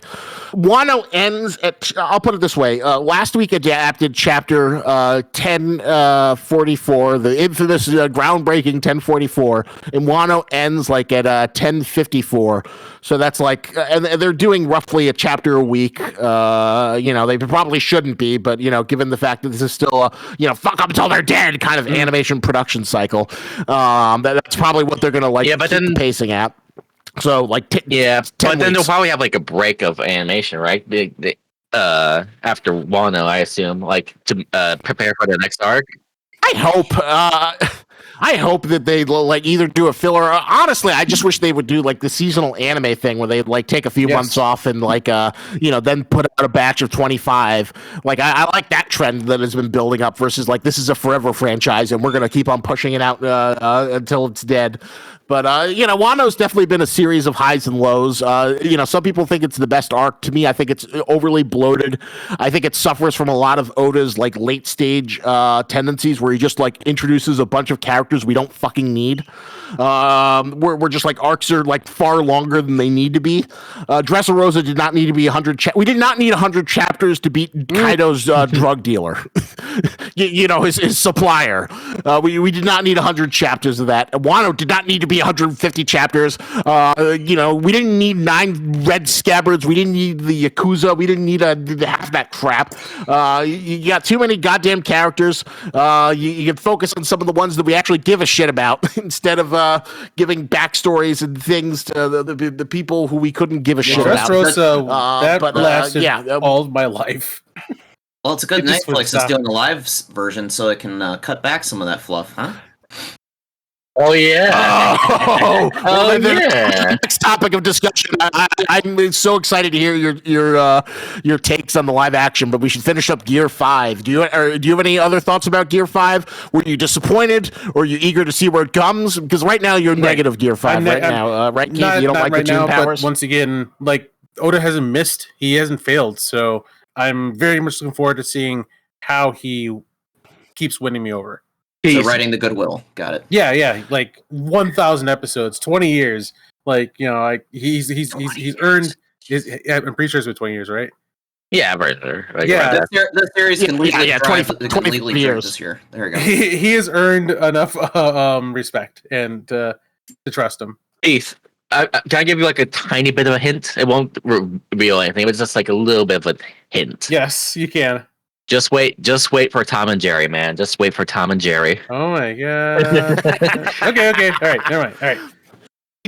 So, Kid Mystery, did it live up to everything you wanted? What did you think of the episode? The legendary I loved like when it was revealed that it was just Looney Tunes power, and I loved how they just adapted and went full into Looney Tunes. I mean, I think it's going to be a lot better showing for next episode. I think that should have been the episode that broke the internet, but I think it's going to be. I think for next episode, it's going to have so much more fighting. I'm pretty sure. I'm pretty sure there's going to be flashbacks and reuse scenes. There's no way they can adapt the entire chapter without having that. But I do like it. Like, I mean, there's terrible flashback where it's like, here's a flashback and let's do a recap. And then there's like good filler where it's just like, let's Sakugu the fuck out of it. Like I'd say like the Zoro versus King fight was like 90% filler, but holy shit, did they like give that fight far more love than it actually deserved. I mean, I'll be honest. I just love the idea of like him instead of just like, he's just stronger now. Oh, he's so badass. Look at Luffy. Gear 4 Snake. He's just essentially Super Saiyan, but as a gimmick, essentially. But I love like going back to the roots of like he's a stretchy man, but instead he's a stretchy. He's a rubber man, but instead he's a rubber hose man. So I just He's a rubber hose man. He's rubber hose. yeah, powers. I just love how just going back to the original like idea of Luffy of just having him being wacky and him having not the traditional like just strong person powers, and he's just OP, but like just more like how he can use his powers for creativity and stuff. It was like it was nice to see. I think Cope and C, the Naruto fans. I used to be one of you, but you got to admit, One Piece has surpassed Naruto. I hate to say it. Kishimoto burned out towards the end. Kyuga was kind of bad. Sorry, Naruto fans. Yeah. You had like a war arc that just kind of like got. It's not a good sign when you have a war arc that overstays its welcome, and then it keeps on introducing like worse and worse villains. Whereas like, Obito's kind of okay. Oh, here's Madara. He's kind of more boring. And oh god damn it, what was this Kaguya? She's like hiding in like portals and like shooting out black rods. I had to tap make out it stop. after Orochimaru, and like there's like 80 episodes where like he's just locked in place with his other old ninja guy, and then he still doesn't die. How could you tap out of that was peak Naruto. That was the sugar exam. All of original Naruto was so bad. He didn't die. I was like, why? I was waiting for 140 episodes to kill him. You're gonna love. Okay, you're gonna love what they do to him in the end. Man, yeah, I was like, I threw my computer across the room and never went back. Keith, do you care about spoilers? Well, for Naruto, if you're ever going to go back? Not on the podcast. I don't think. Okay. For now. All right, fine. But that was peakable. That's a classic example of Studio Pirat, like stretching out their shit. What was I going to say? All right, so one little pivot. Speaking of Studio Pirat, and I guess something I've been geeking out on is the Bleach is back with the 1,000-Year Blood War, and the Studio Pirat is doing the redemption to their overextended Bleach, and it's pretty good. It's a really good adaptation. A lot of love given to this poor beleaguered series. Any of you guys follow Bleach? The ugly stepchild of the I big tried three? to, but didn't like the designs and the world and like how the fighting choreography played out. So it never really grabbed me. Yeah, like really, those are all things that were like Bleach was praised for. People loved the designs. It was like cool, really cool. Like they looked more mature than your average shonen because Ichigo looks like he's like fucking 6 feet tall. The way I see it, in our experience, it was like it looked like too many big floofy geese. Like that was, I was like, oh, that's all I'm seeing. Like, and then like therefore, like if they're big floofy geese, you don't get to see like the beauty of the dynamic of like how the body looks when it moves. So it's like watching that, and then you get these giant thick ass swords, and versus like swords that are like normal size that you can give like normal choreography. You get like giant hauling swings versus like So that's Right, so, but do you know like the brilliant? Well, there's this old saying in shonen. How do you make a good shonen? You have cool swords, and every generation you'll see something with like cool swords. Bleach was like the definitive cool swords. Do you know the big thing that what they did with Bleach and the cool swords? All right, so the big gimmick of Bleach is that, like, the sword is your soul, and once you in tune with the soul, you'll talk to a spectral entity, which is a representation of yourself, and then you unlock your sword's power with Shikai, and then basically your sword can do magical shit. So it gives you all kinds of fun, weird, magical powers, and that's the Shikai. And then the iconic Bankai, which is even more magical shit. Your second release, which does all kinds of incredible things. You can summon a giant, towering mecha guy who destroys city streets, or you can summon 1,000,000 shattering blades that can dice your enemies, or you can have a ice dragon that encompasses your back. It was a great, brilliant power system. It was like something that I think is also super iconic, which is the idea of like everyone has the same power, but it's each person has their own individual interpretation of that power. which is always something I think is like works out really great in the power system, where it's like you've got this baseline, and then everyone gets their own unique thing within that baseline. And for a long time, it was like, Bankai was like the iconic thing of weeb nerd culture. Oh, I'm going to release my Bankai. But then Bleach, because like to me, I think to be a big three, what you need is there are two things. You need to have a manga that's running, and you need to have an anime that's running along with your manga, and you also need to have a huge, large international fan base. Those are the criteria I give for big three status. So if your manga's not running, you're not big three. So Demon Slayer's not a big three because the manga's over. Whatchamacallit, Bleach is not big three anymore because the manga's over. But like currently, if I was to like pick out a big three, I'd say One Piece, Jujutsu Kaisen, and My Hero Academia. All three of them have successful worldwide, big successful animes. All three still have currently running manga. And to me, that's the big three. And another big thing that tells you if you're part of the big three is like obviously the most soul destroyer, the manga that comes from Shonen Jump tends to be like the most popular. It's had the most successful series. There are other shonen magazines, like sometimes like Attack on Titan came from another magazine. That was like published. So sometimes you'll get another magazine that produces a world-destroying hit, but like most of the ones come from Shonen Jump. And where was I going with that? So in Shonen Jump, they every now and then they do like a color cover where they have like the cast. They have who's the cast in Shonen Jump, and what you'll see is the most popular series are always featured towards the front of the cover. They get the most screen space. So you'll see like the three most popular series are always in the front. They always get front and center. You got Luffy in the center, then maybe you'll get another guy. And then if you lose your place, then you're more in the back. And then if you're a new series or a series that's facing cancellation, you're in the far back. Awesome. I like that they work for it. So it's like this like undisclosed thing that like you could like see the current every time you see one of those covers, you can see the current state of the magazine, and you can see which series and where are they in the publishing hierarchy. And like you're back into Bleach, and is Bleach continuing the manga that it never finished? All right, so let me give some history. Bleach, was one of the successful big three, but then it kind of had like a manga and anime arc that was so terrible it kind of killed it. It got the anime canceled. Damn. The manga still continued, and it sort of had its like big final arc where they. How much of Bleach did you watch? Did you ever see the point where? They introduced like the Quincy guy, the little rival guy who shoots like the spirit arrows. No, it's kind of early. Yeah, I maybe got like maybe 10 episodes in maybe.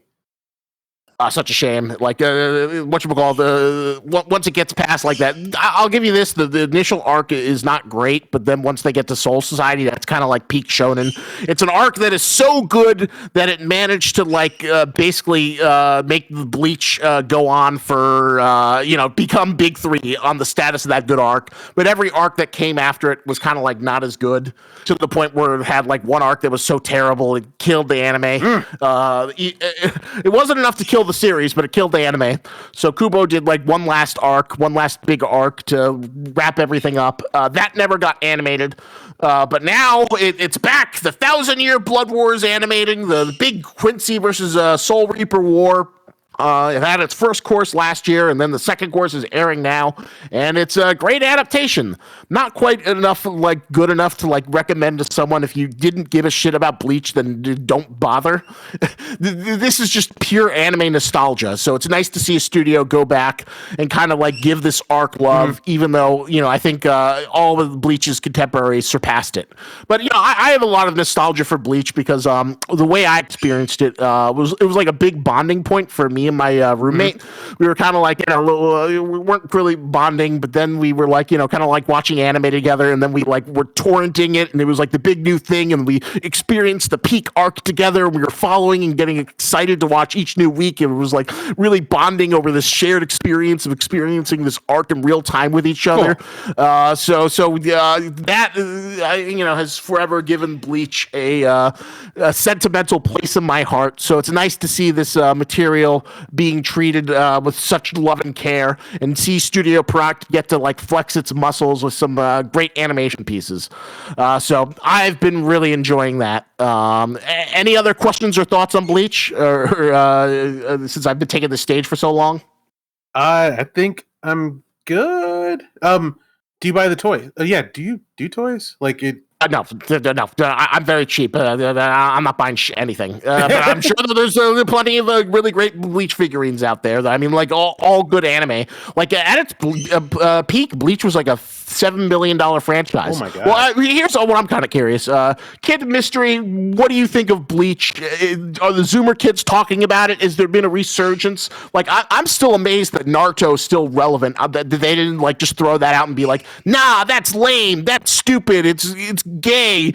We like the new anime. We like the Attack on Titan and Demon Slayer. But it still persists. It still manages to find an audience despite some of its age. So I'm just curious. Is there any talk in the streets for of the young weebs about Bleach, or is it just old millennial boomer weebs like me? Well, I can't really say to other peers of my generation about Bleach. Personally, I wanted to get into Bleach because I had like this mission of like getting into every big or semi-big or medium anime, and I tried 2 episodes of Bleach, dropped it because I couldn't get through. Like after 1 episode, I dropped it and I was like, I can't get through this. And then after another episode, I tried again. I was like, I really want to get into Bleach. I hear the 1,000-Year War arc is like super good. I want to get into it. And then I dropped it again at the 2nd episode, and that's where I currently am in Bleach. Maybe I'll give it another try some other like day. But I'll say this much: the first story arc of Bleach is not my favorite. I think it's mostly kind of like very mediocre monster of the week. It has its like charm, but it's not like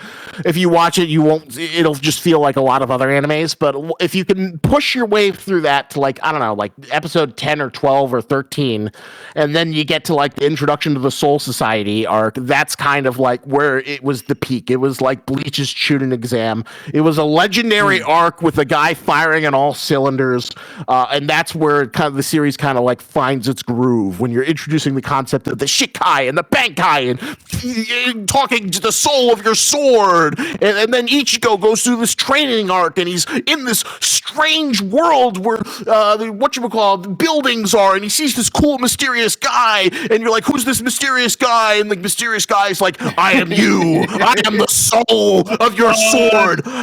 My name, Zangetsu, and then his sword goes from a new form. And you're like, so cool. But like before that, it's just like kind of fighting monster of the week. So I don't blame you for dropping it. If you're curious for like nerd weed history, I'd recommend powering your way at least through the Soul Society arc, and see if it's good enough to take you from there. I mean, I will say I got through Naruto's like first couple episodes of the OG series, and that made me want to legitimately quit like the entirety of Naruto and just say, "Oh God, this is the worst series ever." Like those few episodes of OG Naruto. Okay, Keith, how edgy can we be on this podcast? Go for it. I wanted to blow my brains out after seeing those few episodes of Naruto. Dude. Holy shit, they're so bad. Which were the ones that like made you want to blow your brains out?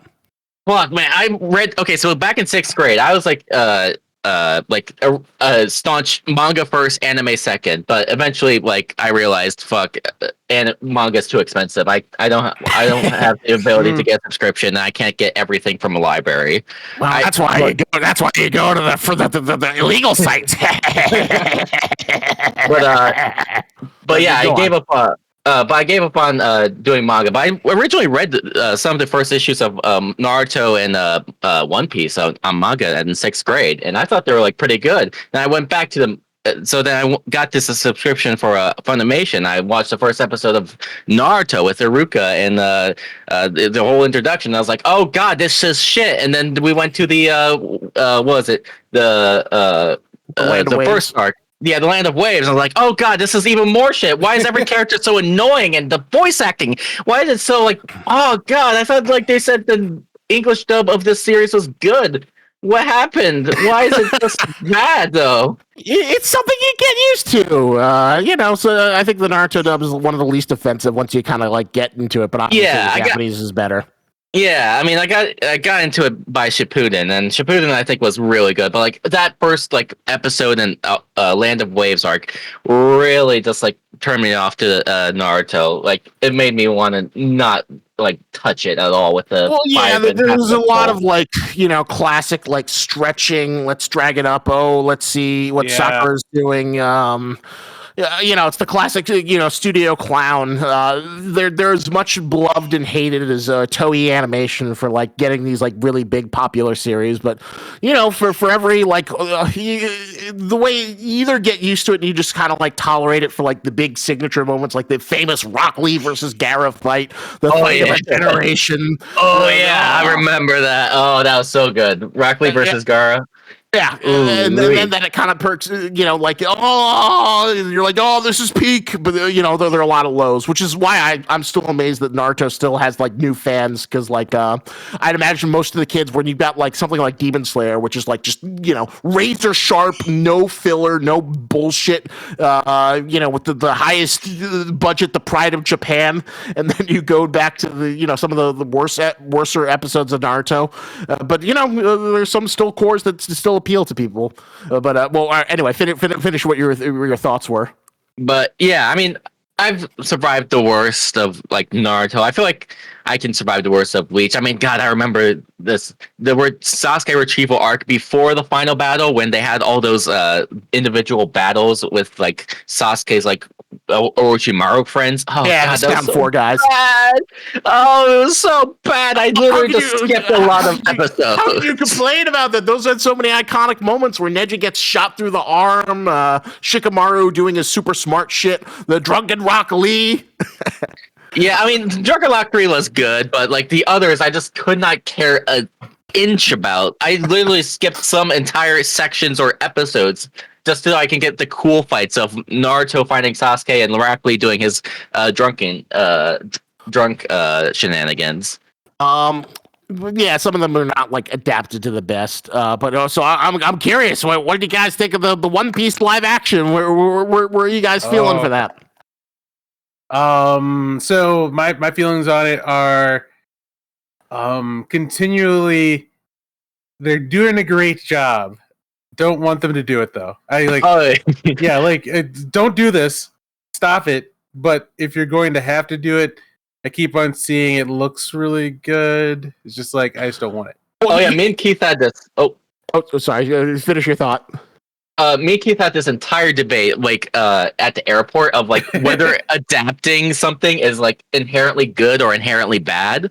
And it was like, I remember, Keith, we were like just discussing, like you were like, oh, what about this? I was like, no, these are the reasons why that doesn't work. And like, oh, I mean.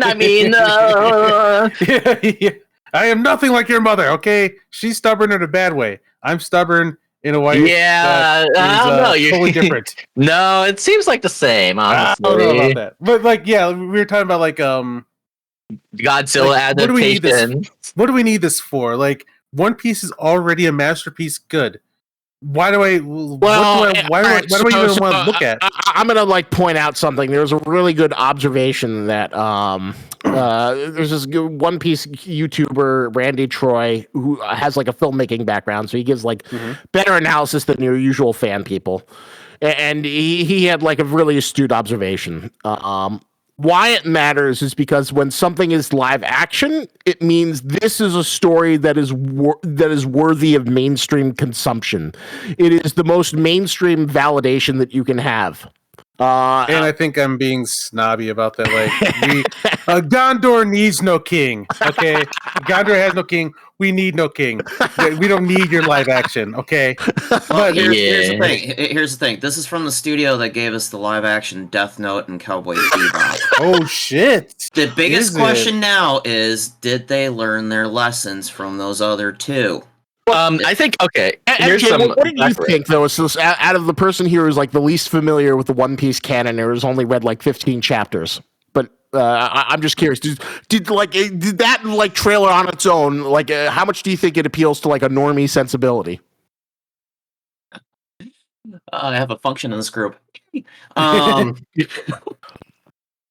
least when it comes to manga and anime. I don't know. Like I say, I had high hopes for Cowboy Bebop, and I tried Death Note just because I kept hearing about how great the manga and the anime were, and they just can't seem to figure out the feel that they want to get for the live action. They're like, here are all the story beats and visuals that you love so much from these other two media that it's been released as. Just hang on for the nostalgia and the member berries. It'll be fine. Eventually this will actually start being its own thing, and they just can't seem to figure out how exactly to translate it to live action to have its own personality. And just being the IP is not enough. I mean, we've seen with all the other things that we always talk about on this podcast, and it's like Netflix and whoever they enlist to do this, they just can't figure it out. They just can't get their finger on the pulse of what actually made it good. They're just adapting it. They're not. So are you excited? You excited to see the live action? Have you seen the trailer? What did you think of that trailer? Yeah, I've seen the trailer. It's just to a normie, you're like, the fuck is going on? Yeah. I mean, to people who have watched, who are familiar with it, they're like, yeah, okay, yeah, I've seen that. I remember that. Okay, cool. Yeah, sure. I'm gonna see actual walking, talking people do it. Cool, sweet. To the normie who has no idea what the fuck's going on, what is this shit Netflix throwing at me now? God damn it. So you didn't get like a feeling of like, oh, this is like Pirates of the Caribbean, fun and seas, adventure. Oh my God, Jack Sparrow, only with this little stretchy kid. They're leaning entirely on the legacy crowd to actually make it be successful. They're not actually trying to figure out words. They're not trying to figure out how to have it be its own thing, how to stand on its own 2 feet. And thus far, Netflix has not shown me anything to give them confidence about that this is going to be any different. I hope it's different. I hope the trailer is not indicative of what it's going to be, but based on the trailer, it just looks like more trashy Netflix wannabe adaptation. Oh, the truth hurts. The actors. Trust me, I want to be wrong. I desperately want to be wrong because I mean, just listening to you guys for the last hour talking about it is just there's so much passion about it. I mean, how can they possibly fuck it up? But I was just passionate about Cowboy Bebop. I love the shit out of the anime series, and the show only got halfway there. There were points where they started realizing maybe we should make a carbon copy to everything from the fucking anime, and some of the stuff that was its own personality, I actually liked. I'm disappointed they didn't get a chance to actually keep going with it for another season. What was this original stuff that you enjoyed in it, just out of curiosity? Making Julia a badass? Yeah, I liked her, and I like the actress too, Pineda. I've liked her in pretty much everything I've seen her in. I think she's pretty. She's been pretty. So you like her version of Faye Valentine? The only character let's see. Oh boy, man, you're having to make me go on back in the Wayback Machine here. I've tried to forget that damn series. I was not a big fan of John Cho as Spike. Yeah. I thought they could have. I like John Cho. Love that guy. He was not Spike to me. Not at all. That was unfortunate. I like him a lot, and I feel like a longer time ago, he would have felt more like a good choice, but not now. Not now. Yeah, and then there was God, I hated everything they did with Vicious. Yes, yeah, they totally flushed the toilet with him. He was not threatening. He was not antagonizing. It wasn't interesting at all. it just how did you fuck up Vicious? I mean, Jesus Christ, he was scary as shit in the anime, but they fucked him up in live action. They were just like, let's make the evil toxic, the ultimate toxic masculine, but instead, he's not like a horribly complex character. He just needs to look really cool. And considering it was from the guy that gave us Thor Ragnarok, that just further threw me for a loop. I'm like, yeah, Chris Yost. Yes, he cannot win every battle apparently.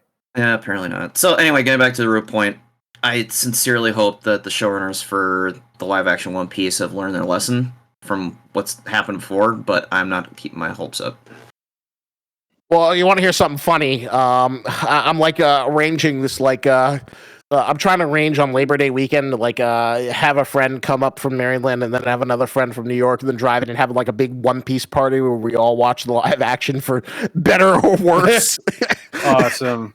We don't know if it's going to be any good. I'm going to try and avoid the reviews so I can go in blind.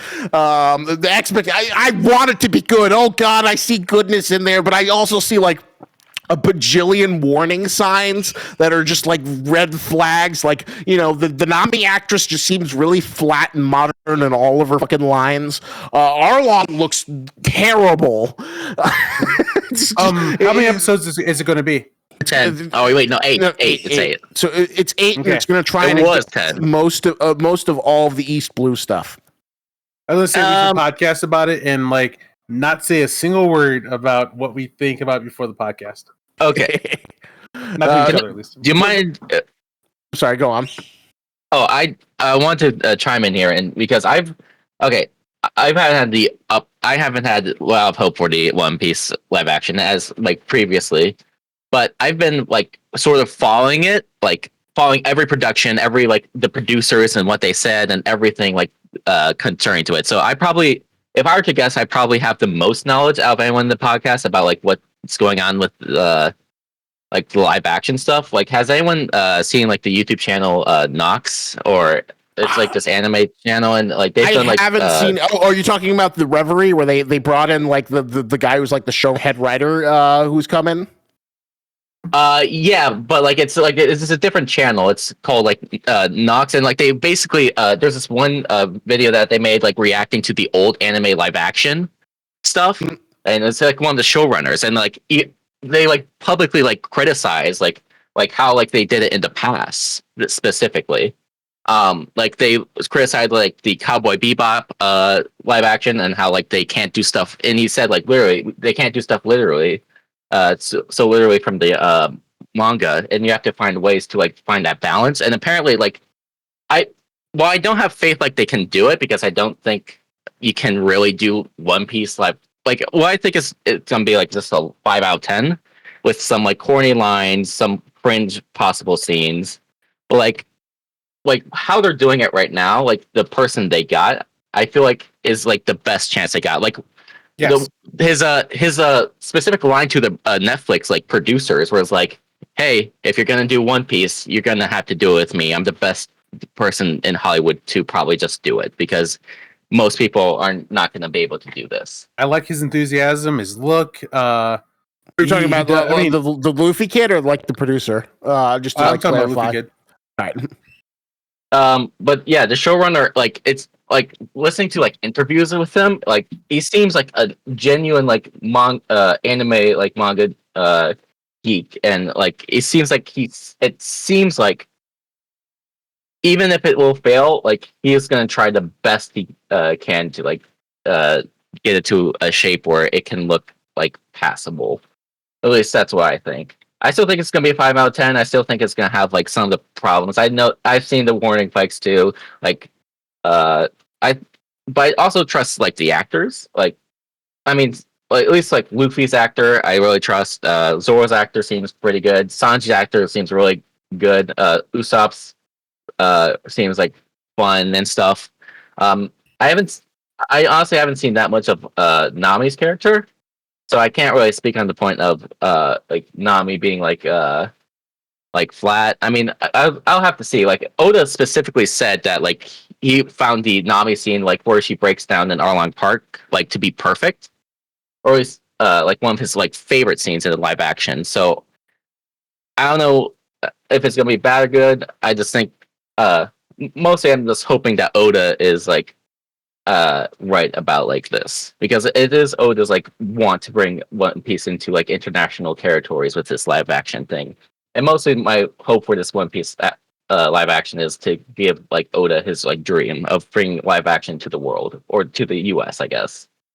It is Right. funny that like Oda is like so rich and successful, but he still feels like he has a chip on his shoulder just because he sees so many like kids with Naruto headbands and doing the Naruto run. And he's like, why can't I be America? Why can't I dominate the world?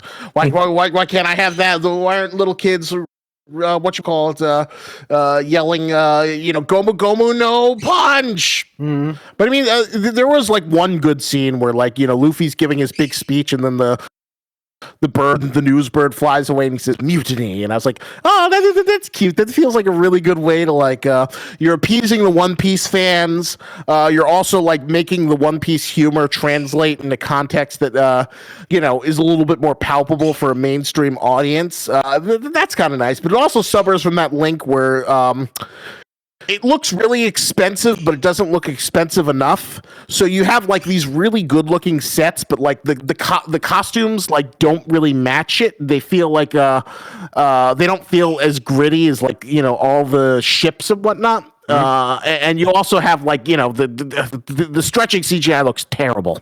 Oh yeah, but like every stretching CGI looks terrible. There's no way we can like every time I see like a stretching CGI, it's never looked good.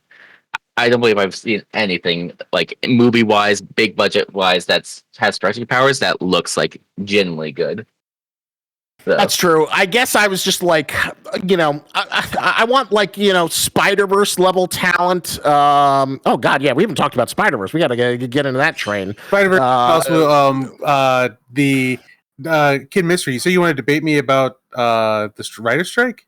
Oh yeah, well, let's finish up this topic first. Yeah. But, so all right. So just to wrap up the One Piece before we move into another thing. The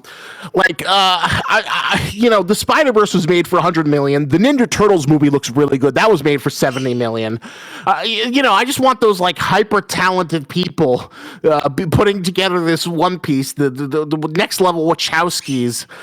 Someone who knows how to like make the aesthetic work. But it's like one of those things where it's like you won't know it until you see it. And what I've seen seems promising, but it hasn't quite like hit me like this is perfect. So I'm going in. I want to love it. I want to be excited, but obviously I've seen even more blaring warning signs, and I think One Piece is 10 times harder to adapt than Cowboy Bebop, and we all experienced. Welcome to the ouch, motherfuckers.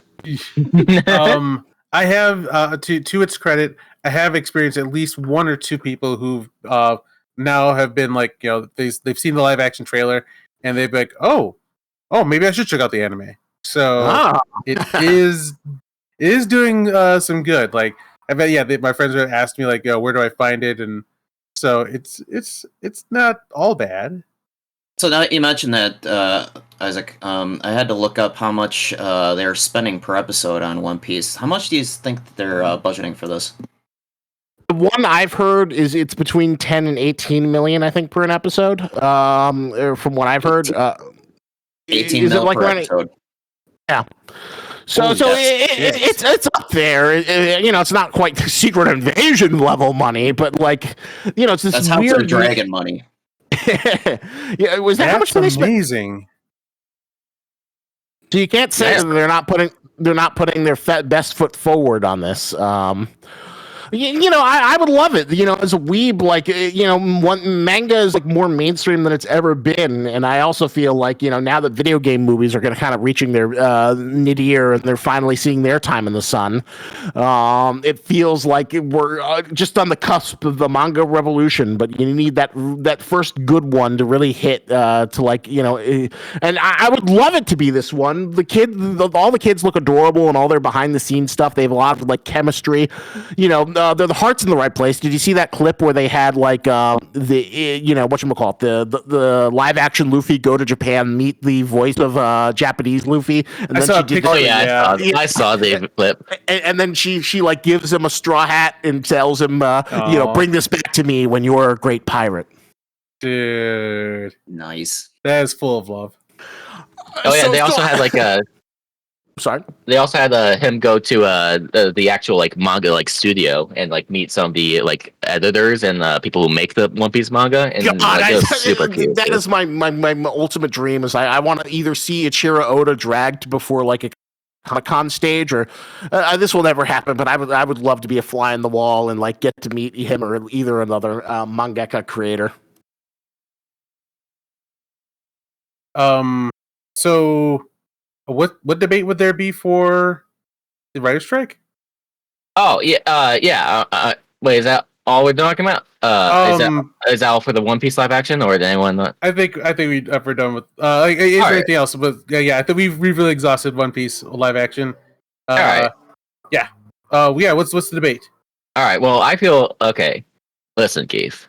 I've heard your thoughts on the strike before. You've told me in like Messenger DM stuff, right?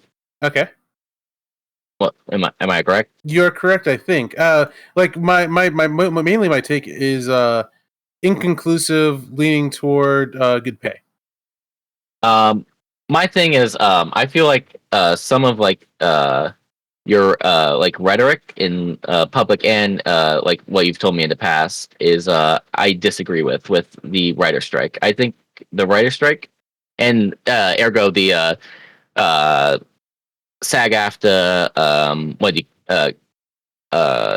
and I believe the Marvel VFX thing is going for a union right now. Am I wrong about that? Yes, the Marvel VFX artists are trying to unionize. Yes. Yeah. What do you feel that I've said that you disagree with?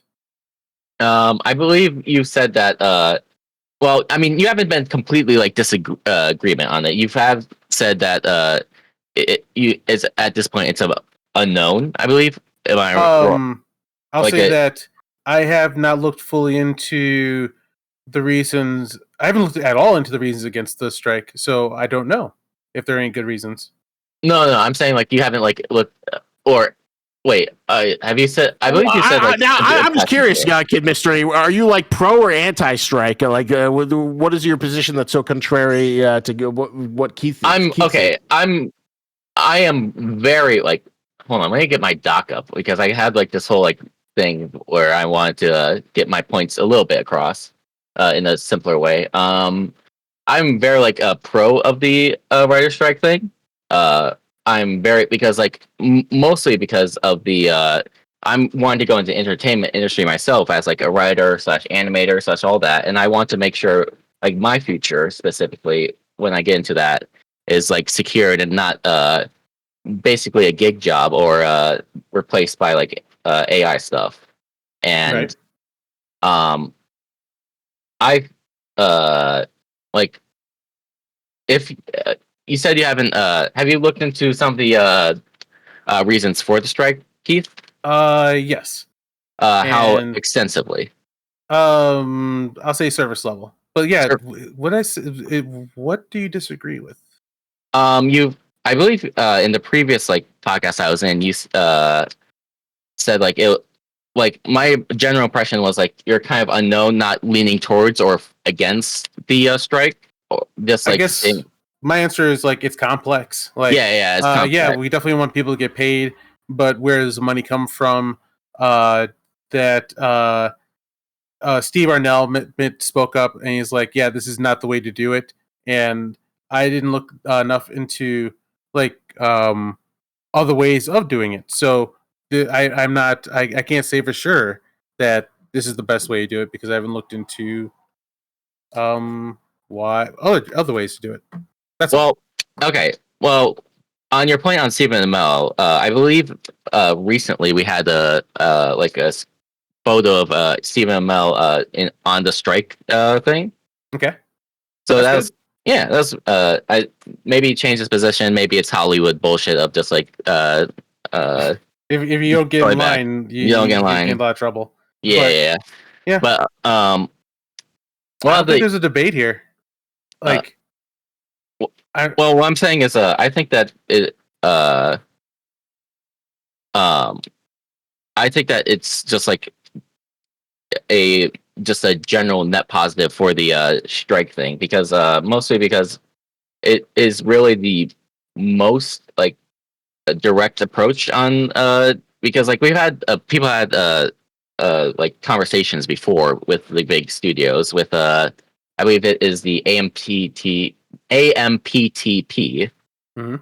That have talked about like some of the others talked about like greater pay and all this stuff. I believe they've done like stuff before striking, but now it seems like after like staggering approaches that it has not like been good. Like it has not been like successful in like doing other stuff in the entertainment industry, and it seems like striking is like the last option. Mhm. From my general impression, a lot of the I remember like you saying like you feel like some that maybe it would be a good idea because of like some writers would some writers that you disagree with or think make bad media wouldn't would just be rewarded. I believe Right. that was your Yeah. one of I your guess points. like the only thing I can think of like with how things are is like it keeps art competitive and that pushes better art to being made versus like if there's no consequence whatsoever to something that you make that offends a lot of people or is bad, then there's no incentive to be better. You can just phone anything in and you'll be fine. So, but I guess like that's like the only other side I can think to it. But once again, I do want people to be able to Well, afford food can and housing. I give some interesting insight that I got recently? Please. I was on a vacation with so my dad's which I guess technically he's my stepbrother, and he got a promotion. So he moved up from being kind of an assistant to a management company to now he's like a creative executive, Mhm. and he thinks some of the demands of the WGA are just dumb. Like one of the demands that they insist upon is like they want every show to have a mandatory writers room, and he thinks that's a dumb demand because like not every show is like gonna be built like a network sitcom that has to produce like 24 or 22 episodes for like a whole season. Mhm. A lot of streaming shows are like just 10 shows, or maybe it's like something like that Taylor Sheridan guy where he just writes it himself, or he just has one or two people, and that ultimately, the writers' rooms shouldn't have some prerequisite mandatory. It should all be based on what the showrunner wants to do and how they run their room, Mhm. because every writers' room functions very differently. Like a network sitcom or NY or like a Law and Order show is not going to be run the same as like a YA show on Netflix animated series or whatever, and to impose that is kind of an unreasonable demand. Mhm. You just have to hire 10 people to take up the space. Right. And he also like sort of said that the WGA is kind of disorganized, and that out of all the guilds, like the DGA is really easy to deal with. They're super professional, and they also have like a lot more because like if you piss off the DGA, who are you going to get on your line? You're going to have Martin Scorsese. You're going to have Christopher Nolan. You're going to have Steven Spielberg. But like most writers don't have that sort of same level of clout, with a few exceptions of like super producer writers like I don't know, Ryan Murphy or but they're so high. And he also gave me a little bit of insight that there are a lot of hypocrites, where a lot of like the big level people signed like huge deals before the strike, and then they went out and like you were on the picket line. So it's kind of like you two-faced motherfuckers. Mhm.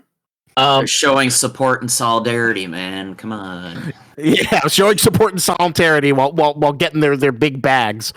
It's interesting because like it would be nice for them to win, but I think one of the reasons why it's going so long, and I feel like the writers are going to kind of be. His prediction is he feels like the actors are going to get what they want. They have like a lot more power, and eventually it'll probably be solved in like probably by September. Is you're going to hear an end to the actors strike, or at least that's what he thinks. He could be wrong. but the writers, it's gonna they're gonna be starved out and kind of forced to get like half of what they wanted, and the writers' room is like one big thing, and I think another reason is I think we talked like I don't think the structure. I asked him too. He thinks the structure is available to like be able to have these like residual structure where you get the. Am I using the right term? Residuals. Yeah, I believe it's residuals. Yeah, All right, residuals. so Yeah. residuals. All right, so yeah. I don't think the infrastructure exists to like give people like really good residuals until like eventually all streaming becomes like cable television and there's a free streaming you can watch with ads. Until we get that's like just a online Netflix channel that you go and you watch Netflix like regular TV. I hear Peacock has something like that where you can go watch streaming selections of shows if you don't want to like actually search out the show you want. But until there's something like that with a good ad platform, because I think Netflix only made like $55 million this year from their ad supported stuff, which to me doesn't, that kind of money is like, you're going to get like maybe $2 or $3 for like 1,000 views, probably worse than YouTube money in terms of residuals. That's the big problem with like they have the strike. Like, where's the money going to come from? So first on the writers' room point that you brought up, there, on my notes, there actually is a specific parts about that. According to one of the demands by the WAG, many of the rules around writing TV are also still based on an increasingly outdated model. Writers might have expected to spend at least almost a year working on a 22 to 25 episodes season of broadcasting TV. Now the average season is much shorter. Popular shows like Bridgerton have only made like 8 episodes. Not only does that diminish writers per episode, it can limit them from working on other problems if they're tied to longer exclusivity on like shows. I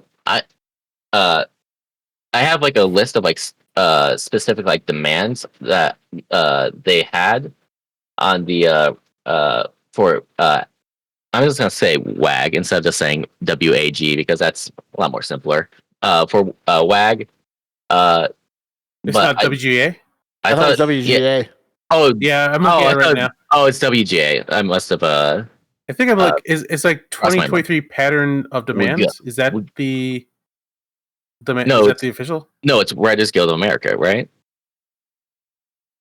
WGA, Writers Guild of America. Yeah.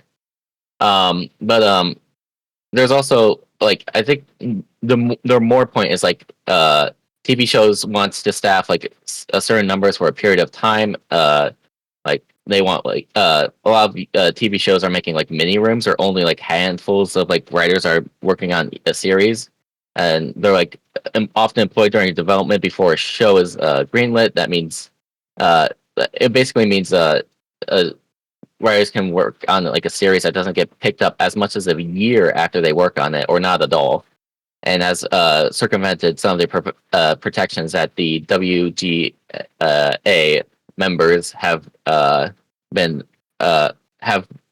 from being overworked and understaffed.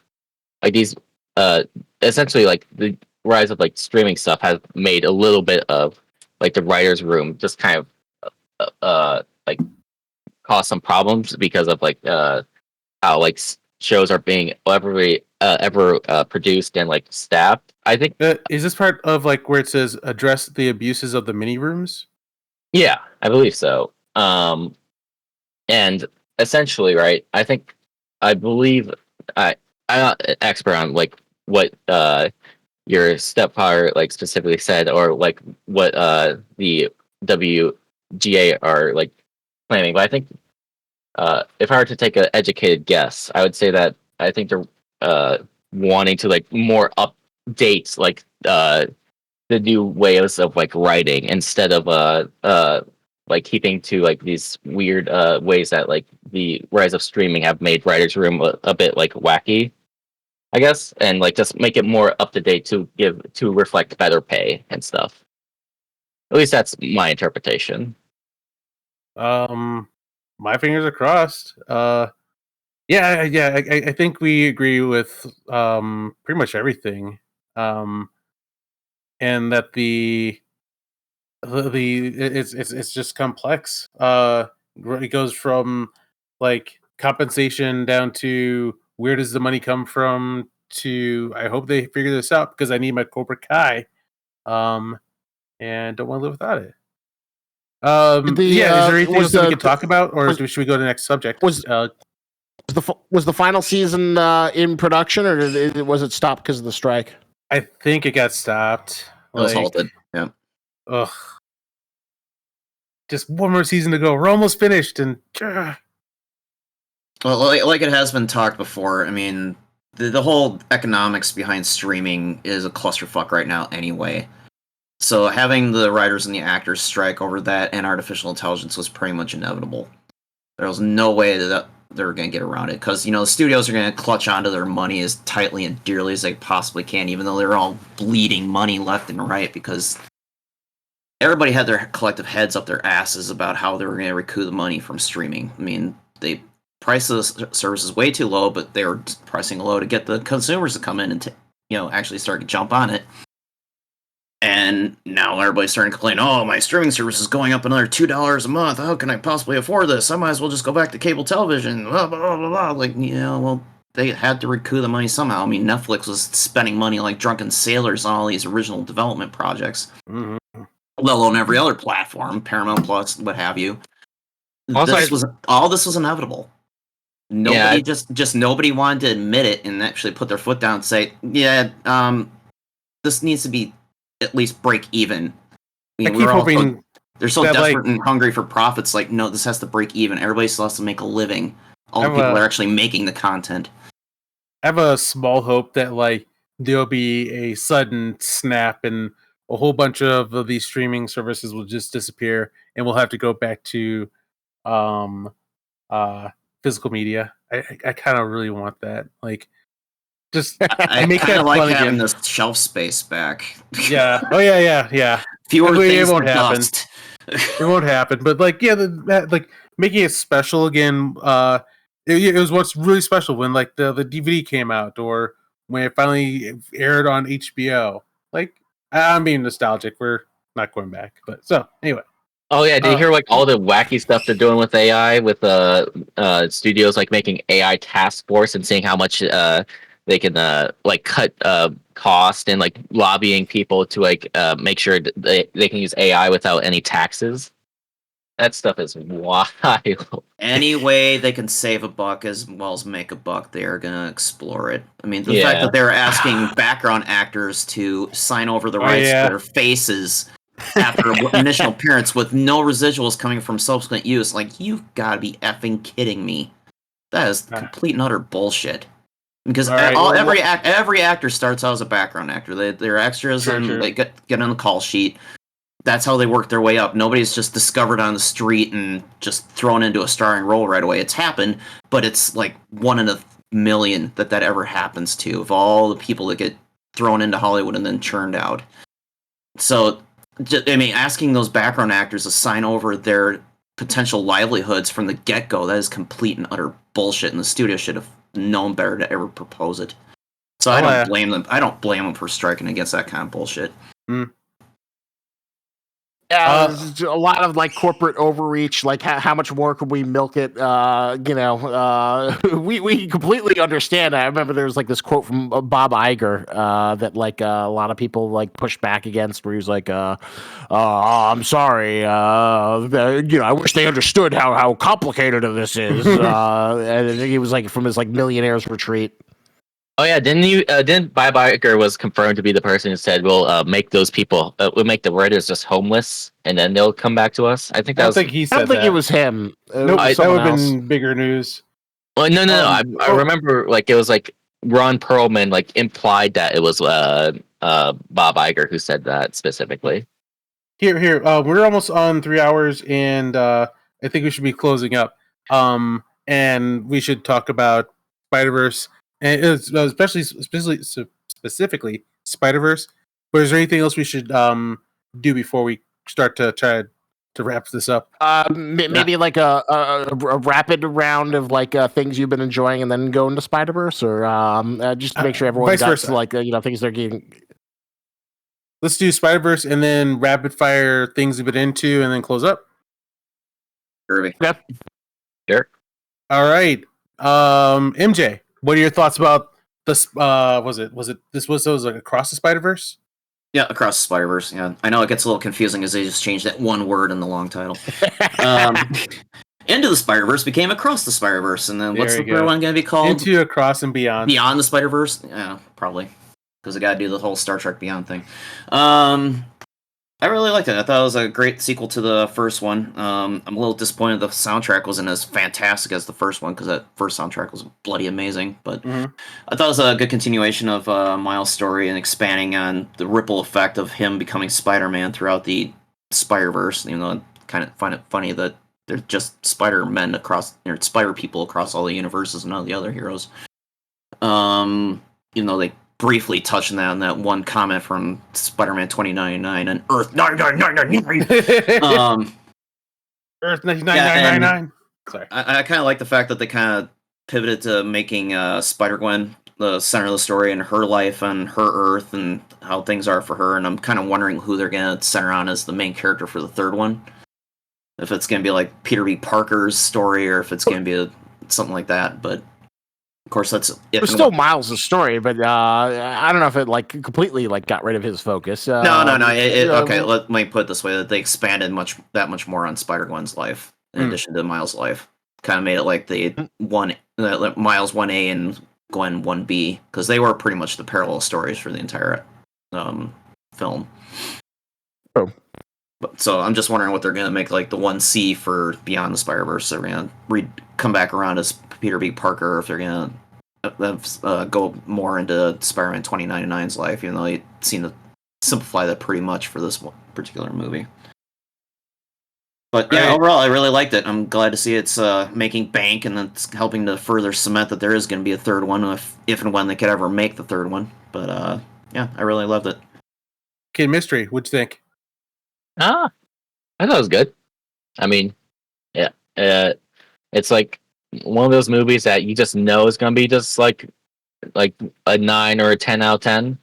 And I think it delivered. It got that. Some people in my generation are saying it's their version of Empire Strikes Back.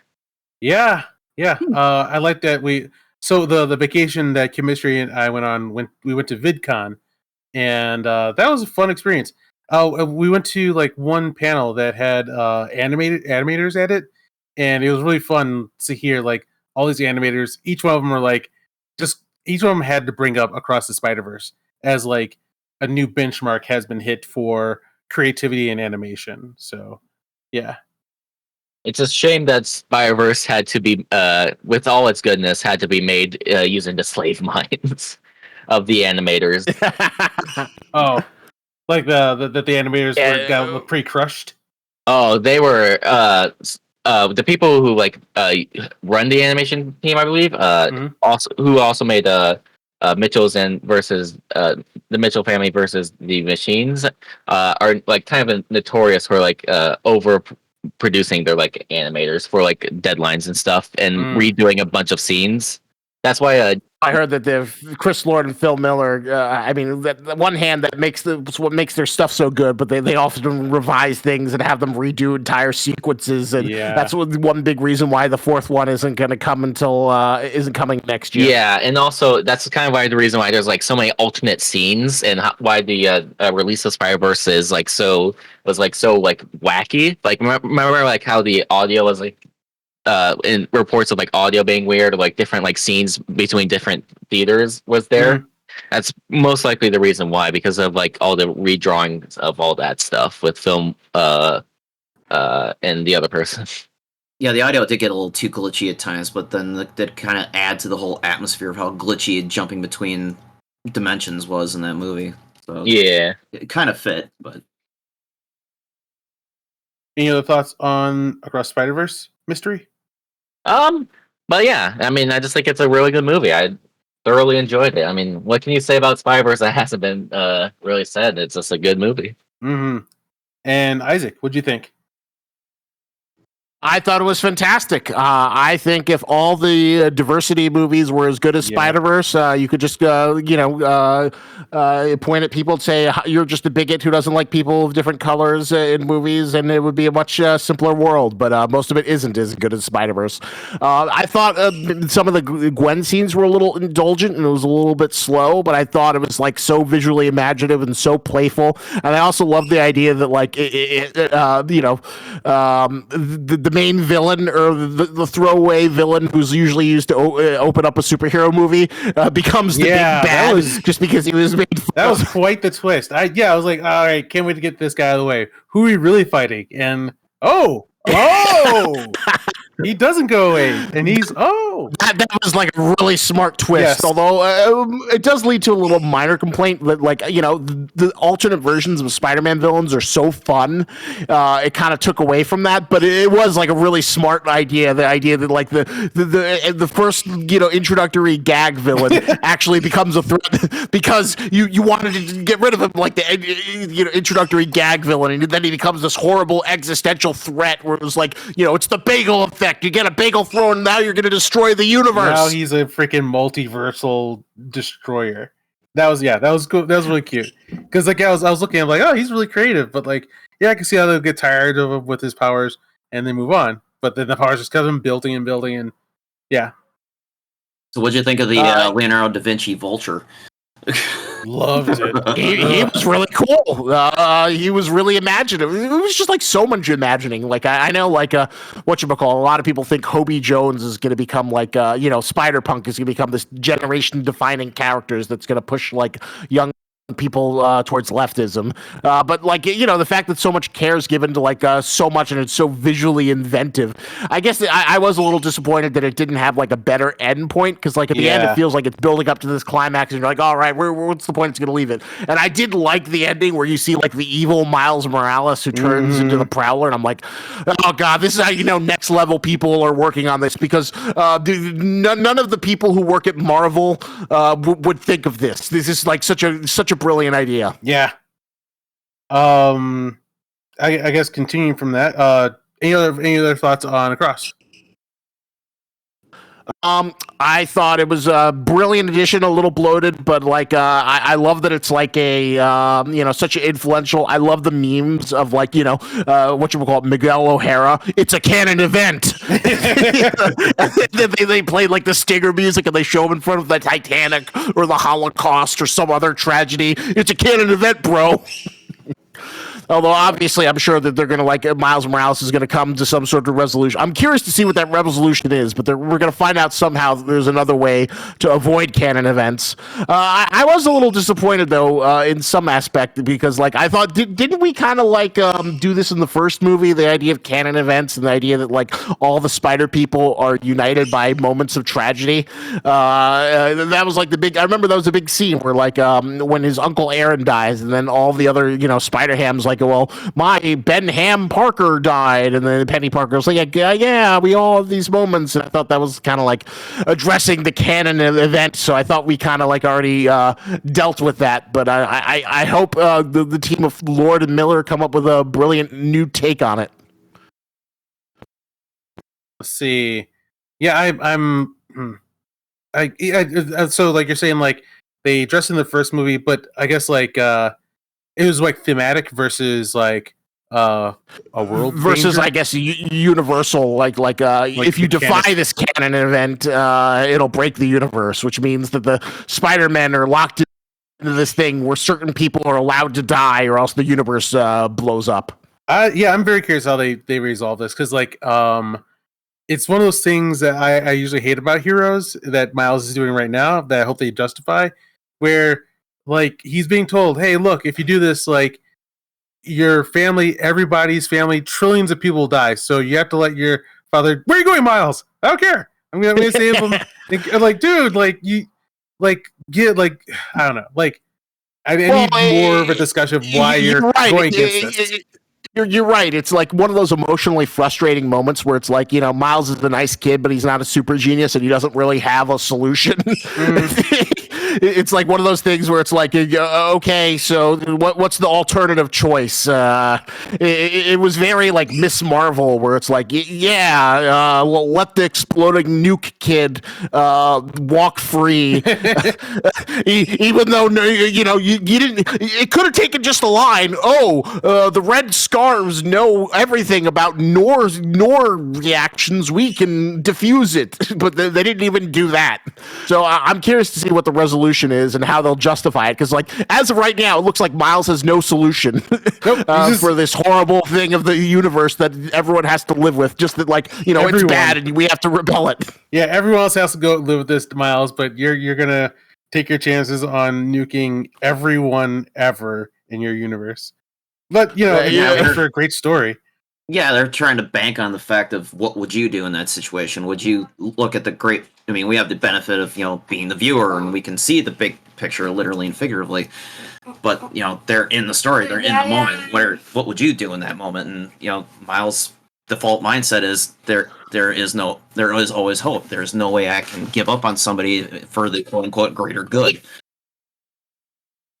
So that's what they bank on.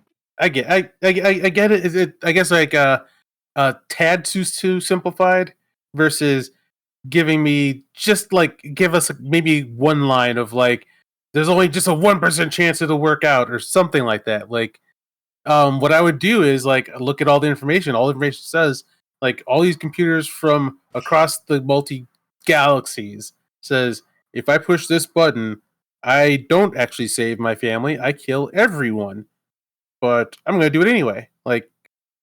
I'm being too literal, and I'm not sure if it's nitpicky, but it's just another thing that I was also a little confused about. That also reminds me is that I thought Miles already, because Miles' the idea is that Spot's gonna go kill his dad, but didn't Miles already have his canon event with the death of his uncle? I wish there was a little better criteria in terms of does he need another canon event? He already learned great responsibility. They're saying there's multiple canon events, and one of them is the death of the lieutenant. Right, but they're also pointing out the fact that Miles himself is already an aberration because he wasn't supposed to be the one bitten by the spider from Earth 42. Yeah. Well, I think it's from Earth 42 was brought into his world by the Spot when he was working on the collider with Kingpin. So Miles isn't even supposed to be a Spider-Man or a Spyderverse. Yeah. Well, I think all this is spiraling out of control. I think it's implied that it just course corrected, though it was an aberration, but it just kind of course corrected to this universe where all the canon events happen. So no matter what, even if an aberration happens, they'll eventually course correct so that this canon event must canon events are still persistent, even if it's changes a little bit. Right, and so when he goes to Earth 42, and he finds out his dad is dead instead of Uncle Aaron, it's okay, that's a canon event for me, and that was something like that was going to happen, not necessarily for whoever's tied to the fate of the spider from Earth 42. Because they haven't even gotten into what actually happened to Peter Parker from Earth 42 after the spider got sucked from Earth 42 into Miles' world. So yeah, there definitely could still be a Peter Parker. Are you sure? World. I'm pretty sure it's implied that Earth 42 Miles. In the first one, he died. I think that was the aberration that the Peter from Miles' Earth, yes, but not from Earth 42. But Earth 42 was supposed to be Miles. Actually, I'm pretty sure it's implied that the spider from Earth 42 was supposed to bit that version of Miles. There's a scene in there where it's the spider's transported, and it's right next to Earth 42 Miles. So I don't think in Earth 42 there was ever a Peter Parker, but instead it was just going to be Miles Morales first. Wasn't there? There's two Spider-Man. There's the Spider-Man that dies in the first Spyderverse movie, and then there's Peter B. Parker, who kind of serves as the composite of all the live action Spider-Man movie characters, who serves as Miles' mentor. Yeah, but we're talking about the Peter Parker that should still exist in evil Miles' world. Oh, all right. Yeah, and the spider that was supposed to get it never bit Peter Parker there, and it never bit Miles there, and that's kind of why he's the aberration.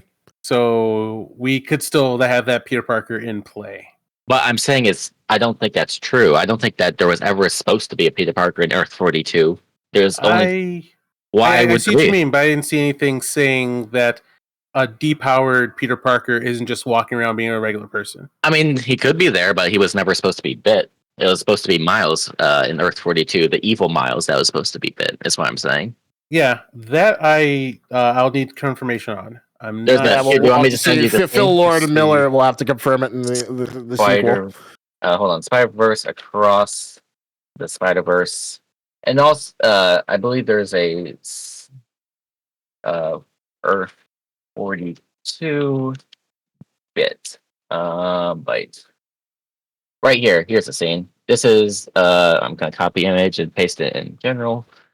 This is the scene where it is implied that the it was supposed to bite Miles from Earth 42. Yeah, it's a storyboard, but was that what actually showed in the movie? Yeah, that's the scene Or where is that like the screen cap from the movie? yeah, the screen cap from the movie. It's where the spy is like going all crazy and showing his origin stuff. So that's why it's black and white. Got it. Yeah. Okay. I am trying. One thing I was kind of there it curious is. curious to ask you, Keith. What? Cause obviously, the new Turtles was heavily inspired by Spyderverse. Why do you think it was so mid? I haven't seen it yet, but I thought everything I've seen looks really good from it. I think that they couldn't go all out. Like there's like a big host of bad guys that showed up, and they're all fantastically animated, and they serve as bad guys. But I feel like they must have got some notes for like, hey, don't make them all bad guys, because then they'll probably sell better toys if they're good guys. Like, it feels like they went back on some stuff. Like, they just didn't go all the way with what they could have. So it's never hit any kind of epic heights. So it doesn't feel as cool as the scene where like all the alternative Spider-Man villains come in like what you would call Peter Parker's house. Absolutely in the first yeah, it was mid as hell. Like, it was just like they did it and they didn't go too far. There's like all human characters are weirdly just grotesquely ugly. I've never been a fan of like when animators do that. I know animators seem to love to do that, but when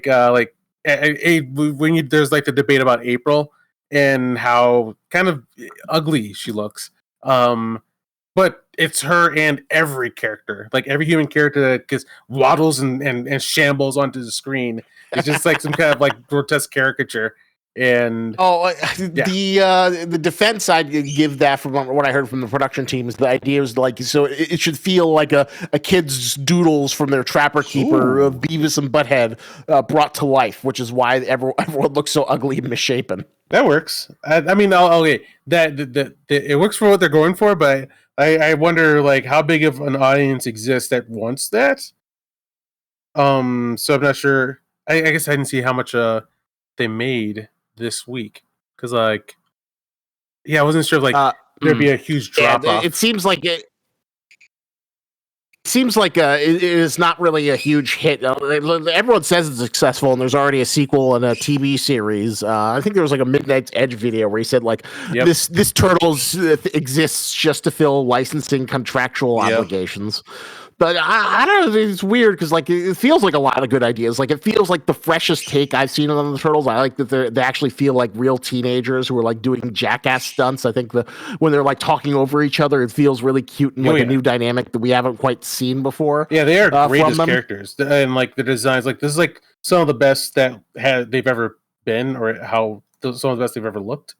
It's just that the story they're in is just kind of like, we're gonna turn everyone into mutants or something. Mm-hmm. Like, I know this one, and then the bad guys like, wait, we don't want to hurt everybody, and you're like, okay.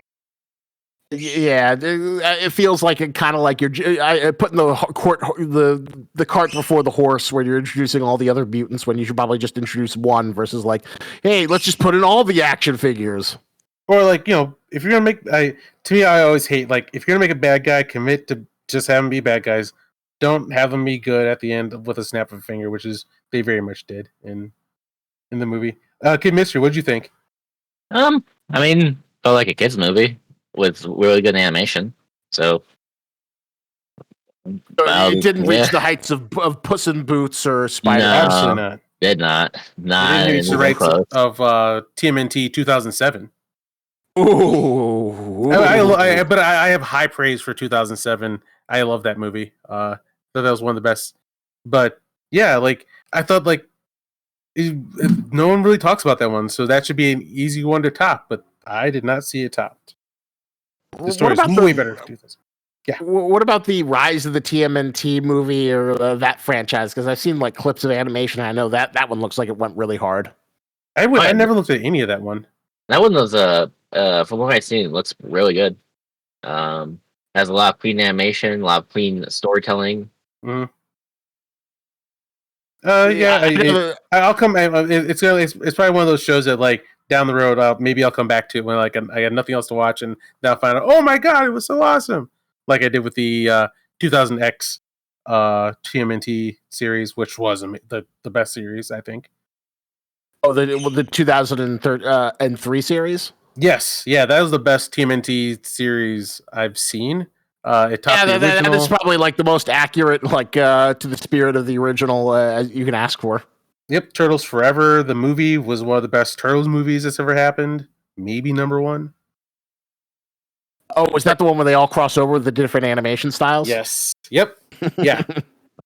So yeah, look, it looks like Mutant Mayhem has now made 70 million worldwide, which would be a catastrophe for most studios, but they've managed to get lots of licensing deals and not spend $300 million on their movie. Yeah, that's I guess everything I saw like looked like it was a pretty good movie. So I guess it's impressive that they were able to keep the cost down that low.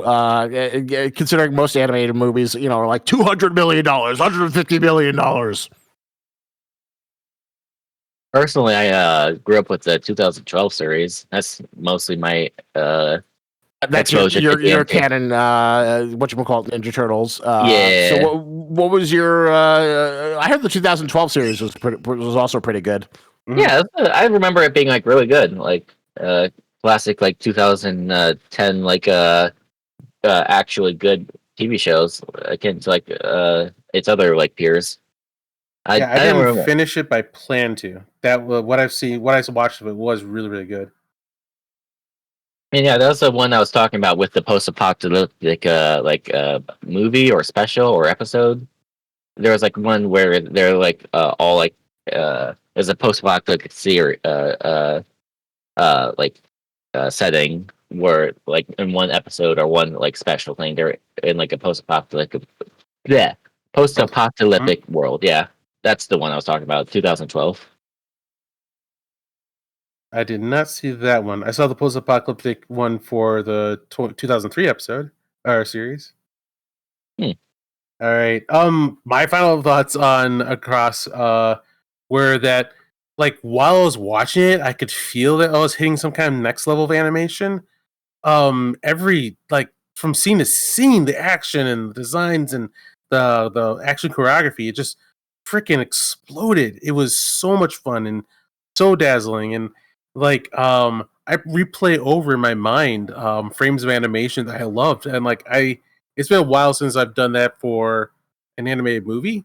Like my favorite frames of animation or sequences is like there's like the final strike of 2099 Spider, where he kind of swings both his arms out to snap away Miles's I think it looked like a laser web, and then like he grabs Miles, he shoots his web and slams him down on the side of the train.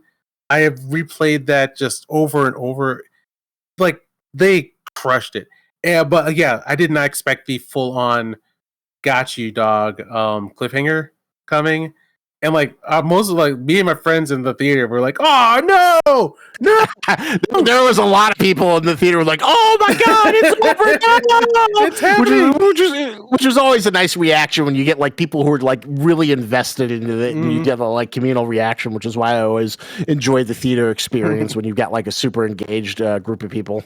Because yeah, like the movie feels like the middle part of a story, so that when the climax happened, my brain was calculating all the money that was happening. I was like, that's a lot of money to spend for what shouldn't be the end of the movie because we still have a lot of things to resolve here. And it was the climax that I was seeing. But now that I know it, I look forward to getting the Blu-ray and listening to the director commentary because, yeah, like I want to know all about the process of hitting that next level. And the third movie better have Japanese Spider-Man in it, or there will be riots in the streets. That is the missing thing. Yep. But yeah, fantastic movie. And the question is, will it be a live action? Oh my god. Well, they did have. a live action double. Yeah. Now I hope they do that. I hadn't thought of that. That'd be a trip. God, that'd be better. I don't know why Amy Pascal or whoever at Sony just doesn't let Chris Lord and Phil Miller run their stupid Spider-Verse instead of I don't know. You guys looking forward to the Craven movie? Oh boy, I love Craven. I think now they might because the first Spider-Verse movie squeaked past the line of getting a sequel. It was struggling for a long time, and now they finally got their giant victory. So I do see them probably trying to capitalize more on Miles' Spider-Verse. Yeah, but the only three of those movies have really been worthwhile. I mean, the first Venom was the only live action one they've done that didn't have Spider-Man directly in it that actually that made any money. And the two Spider-Verse movies have been, gangbusters, but Morbius, Craven coming up, and Madam Web, and it's like, who cares about Craven and Madam Web? Oh boy, I'm craving for Craven. The only good thing that come out of Morbius was just that stupid meme movement for morbing out. I mean, of all the freaking movies to get a meme following behind it, I never would have figured that. But the best part was that they would put it back in theaters. It's like, yeah, you can morb out. We're going to capitalize on this. And no, sorry. Well, only a few dollars. We were laughing at you, not with you. And they tried so desperately to tie it back in the MCU with Michael Keaton's Vulture showing up in the end. I was like, why? Because what other options do they have? What they have Spider-Man villains. This is what's hot. So either that, or they go with an original idea that no one will want to buy. Yeah, but why would you Why would you put together a Sinister Six movie if you're not having it go against the primary protagonist? I mean, Spider-Man. There is no Spider-Man in the world they're building over in Sony. There's no Spider-Man Venom movies. There's no Spider-Man in Morbius. They have no other options. What they do, just sit on it. Just stop. Please just don't. Just don't. Figure out what you're gonna do. Whether you're gonna make another deal with the frickin' Disney MCU, or you're gonna work Tom Holland and your shitty Spider-Verse counterpart, or you can do the smart thing and have a new Spider-Man, and then maybe let Phil Lord and Chris Miller do it, or just do something. Just these characters are not good enough to last on their own and build their own cinematic universe. No one's craving for Craven, and that trailer was the definition of corporate try-hard cringe. When it comes to what MCU needs and new hot talent, I think Lord and Miller are probably the talent they should be hunting for. Do you think they'd ever bother with Disney again after they were punted out from Solo? Yes, because they won't have to deal with Kathleen Kennedy. It's still Disney. I think from what I saw, it seemed it was definitely Kathleen Kennedy issue of I don't know the specifics, but she done fires peoples, and But if they go back, if they'd be dealing with Kevin Feige, and Kevin Feige would probably give them whatever they want. If I was Phil Lord and Chris Miller right now, I wouldn't even touch the MCU with a 30-foot pole until they figure their own shit out. I think they're the ones that would. You got to find people to figure it out, and it's them that probably could.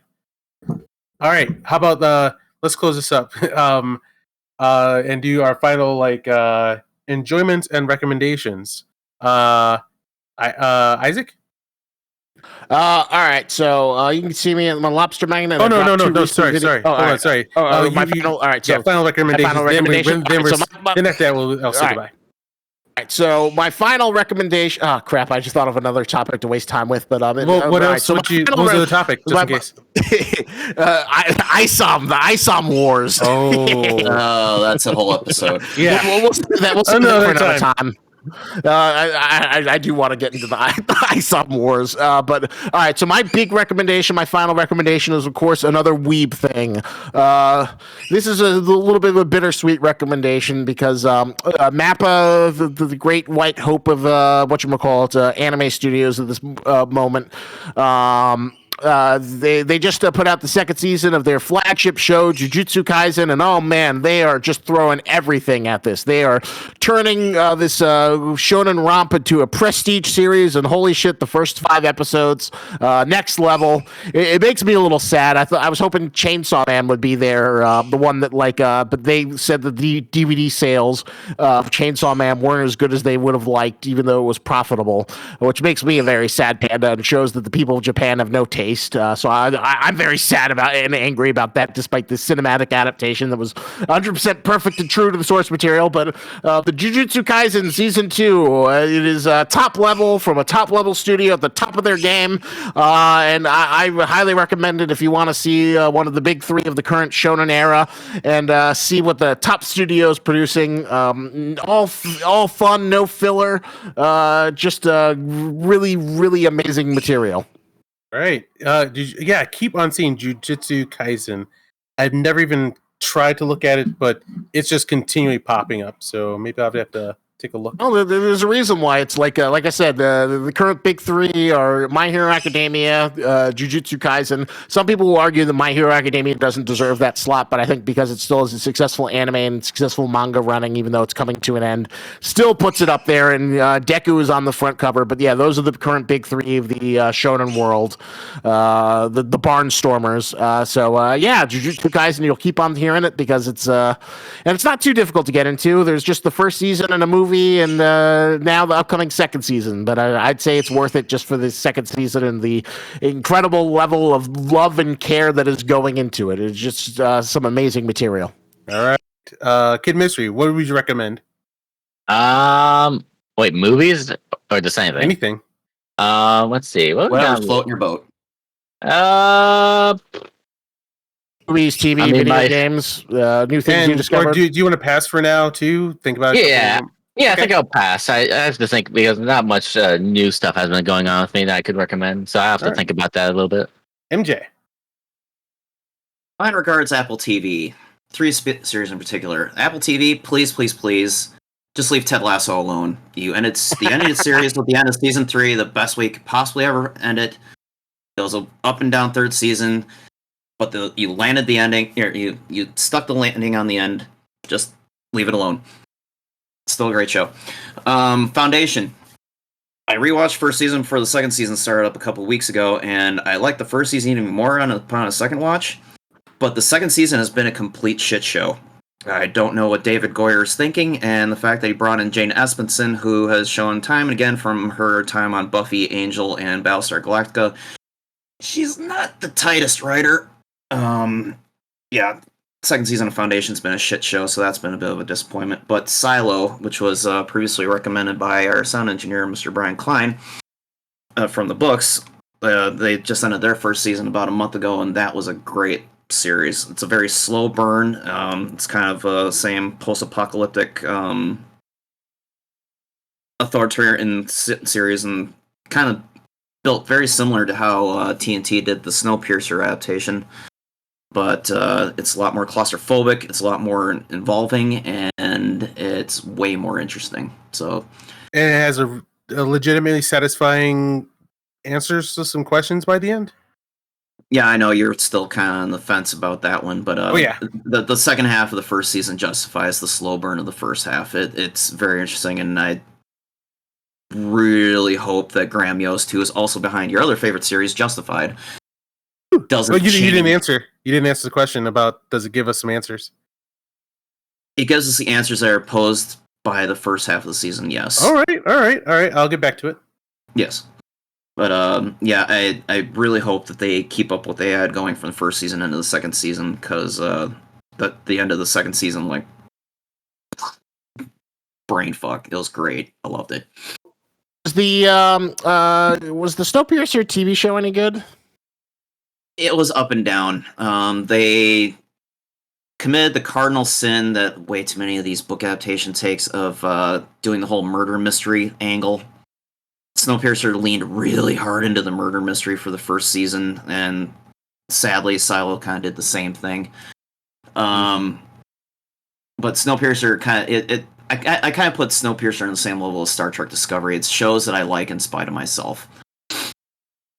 Just you get involved with the characters and you stick with it, even though you know it's not quite as good as it could do with all the material that they have at hand.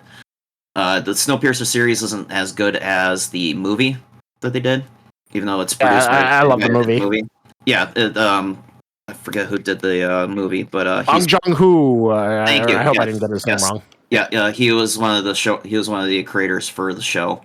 Oh, nice. And the last season of Snowpiercer is currently hanging in the ether because TNT canceled it, even though they completed season 4. So they are looking for some place to air the final season.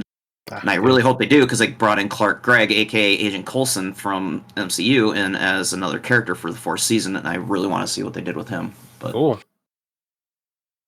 That's all I got for now. All right, Kid Mystery. Here, Keith. I have an idea, but why don't you go first? All right. All right. So let's see. Once again, I can't recommend highly enough. If you're feeling the D&D bug, get the Crystal Shard, see where it starts, read one of the greatest writers of all time, and I think that he helps people grow. Like you'll learn about yourself through Drizzt and have a lot of fun. Justified is back. It's so much fun hanging with Raylan Givens again. They have transported him from his normal fantasy setting of Kentucky. It's not actually fantasy, but like it's a hyper version of Gunslinger Kentucky, and now he's moved to Gunslinger Detroit, and he's got new characters, and just like the flow is back. Not being blown away by it, but like average for Justified is always really, really good. And I'd say this is a little above average. It's just I miss like the regular characters that we had in the first season or series. But yeah, so you're saying you're glad that Tim Oliphant wasn't sucked into the J.J. Abrams Star Trek verse. Yes, yeah, they definitely feel like it's almost noticeable how he gets old jokes, but he has come back and he still remains himself, a badass, dangerous, cool motherfucker who has the greatest one-liners. Let's see. I've had an interesting and experience with seeing Darren Aronofsky's Mother. What do you think of that? I haven't seen it, but I've heard it's like a very. Did you get what the allegory is? What it's about? Apparently, we didn't. Me and my friend Rebecca watched it, and we had a great time. And so I've had a weird journey with this movie. So we watched it, and like to me, it was a visual masterpiece. And what we felt was going on in the movie turned out not to be the metaphor they were going for at all. But it works better than the metaphor that they were doing. What was the metaphor? Did you look up what the metaphor was after seeing it? What we thought was like we were seeing some kind of like kind of metaphoric representation of what it's like to be the wife of a celebrity and then have a public miscarriage. And like, oh, that's interesting. Yeah, the way the movie works out, it's a perfect metaphor for that. And like the claustrophobia and having all these people rush into your life and like have like your tragedy be a public spectacle. That's how it could work. But yeah, instead it's like retelling the Bible and like Yep. Yeah. It's a literal retelling of the Bible. Yeah. It's kind of like it's an interesting co-piece with this Noah movie. Yeah, when you start looking at it like that, it's God, I not forgot he as did that. good. It's ham-fisted and kind of like stifled. And then like I saw like a Red Letter Media review of it, and they kind of also they did they had an interesting breakdown of it. I thought they did a pretty good job of it. Yep, because they broke the unfortunate mystery of Darren Aronofsky Yeah, like I like with like Mike on his show, he mentioned how I've always thought Darren Aronofsky was some kind of mysterious genius that came from Italy, and like he's like a foreign guy or something like that, and he's like a just like this closed off genius. And then like they're laughing at like how they kind of showed him actually talking, and Darren Aronofsky is he's a regular dude. He's just some guy from Brooklyn, and he talks really plainly, and he's just not the fiery artist that I thought he was, and therefore, I mean, he still makes like highbrow movies. He's still like one of the auteur directors, one of the few auteur, like, you know, I'd still say he's up there with like, you know, Paul Thomas Anderson and Tarantino is like one of like the vanguards of adult cinema. I guess like the drawback would be versus like when I hear Tarantino or Thomas Anderson or something like that, when I hear them talk about their movies, I do feel like I'm in the presence of a master. And so Aronofsky, I did think about this, like maybe he is really that good. He's just not that good at articulating it. Like I need to hear an interview. I never knew that he was like. I always thought he would sound intellectual and pretentious. I didn't know he's just like, yeah, I'm just the guy from Brooklyn. I made pie. I was about the he's pretentious. And yeah, but he sounds very regular. Like, yeah, watch the Red Letter Media review. I'm not sure if like maybe they just kind of cherry picked the interviews that he was in that don't make him seem as genius. Oh, they're very good at cherry picking, but well, then I'll have to add Mother to Requiem for a Dream, which is another Aronofsky I've not yet seen. Well, that's I haven't seen it either. I know that's like it's supposed to be his like definitive, all time classic. Requiem for a Dream. That is like, you'll be happy to never watch it ever again. That's what I keep hearing. Yes. Yeah. Of course, I heard the same thing about Mother too, but it goes pretty hard. It goes pretty hard. But the mind boggles if Aronofsky had won over Nolan for the Batman trilogy. Because they were. Oh God! Because they were. Did you ever hear about that failed or that script he had with like the mechanic? No. No, I don't remember that. All right, there's this video I'll link it to you guys. Called "Making It Was a Shit Show," and they talk a bit about Aronofsky's Batman movie. And it was like a Batman Year One, where Batman's like this disgruntled, mechanic who like builds everything on his own. He's like this working class guy, and he's like super brutal and violent. So I don't want to make Batman. I want to make my Batman. Yep. The reason it was that way is because it was written by Frank Miller. Aronofsky was going to direct a script written directly by Frank Miller. Oh, that sounds awesome. No. Have you read any Miller in the last 15 years? Oh, no. Oh, no. He fell off? If you want, he fell. Keith, let me put it this way. If you want to cry yourself to sleep at night wondering how the hell this was the same guy who wrote Sin City and The Dark Knight Returns, you read his Batman and Robin series that Jim Lee drew for him about. Because I'm the motherfucking Batman. Oh my god! You Frank, what happened, man? Although fell off. I know that I'm the only person in the universe who liked that movie, The Spirit. I like that too, man. Oh, thank God. I hated The Spirit. Dude, the how wacky and just bonkers that was. I mean, it reeked of Frank Miller's self-indulgence, true, but I liked it anyway. It went too far, and I kind of enjoyed it. It even seemed like Samuel Jackson was like, "This is some fucked up shit. I love it." Yeah, he's into having fun. Let's see. One last thing that I'd recommend is if you want to have over-the-top sex trash. It's a garbage TV show, and it knows it, and it seems to almost have fun. Like it almost makes fun of itself, almost like so. Californication? What? You're not thinking of the Idol? Yeah, Idol. Has anybody seen it? I haven't seen it, but I've seen the discourse about it. Can't. Like it's disgusting. Like there's certain sex acts that they just talk about on there, and they don't stop talking about it, and they show the picture of it, and you're like, wow, that was a full episode about that. And but like you can see like there's comedians in like the cast, so there's certain like dumb things that are melodramatic that would make me like hate the show and not watch it. But when they do it, you can tell that they're doing a cartoon version of it and winking very hard at you, but it's never looks like a stupid parody. So, well, it's hard to say because, like, I feel like the director Sam Levinson, Barry Levinson's son, and like The Weeknd are like taking it very seriously, and Lily Doe's rep is taking it very seriously. But maybe all the comedians on the side are like kind of winking and like nudge. But I think it is like a lot of people are saying it is like the showgirl of the. Are you talking about that one? Oh shit! I saw this video by old YouTuber called I Ate Everything. Oh yeah, that's the same one. It's the Idol. Oh my god! I just watched that video about like the Idol. I hear it's like really bad. Yeah, really, how bad he said it was made me curious, and he's not wrong.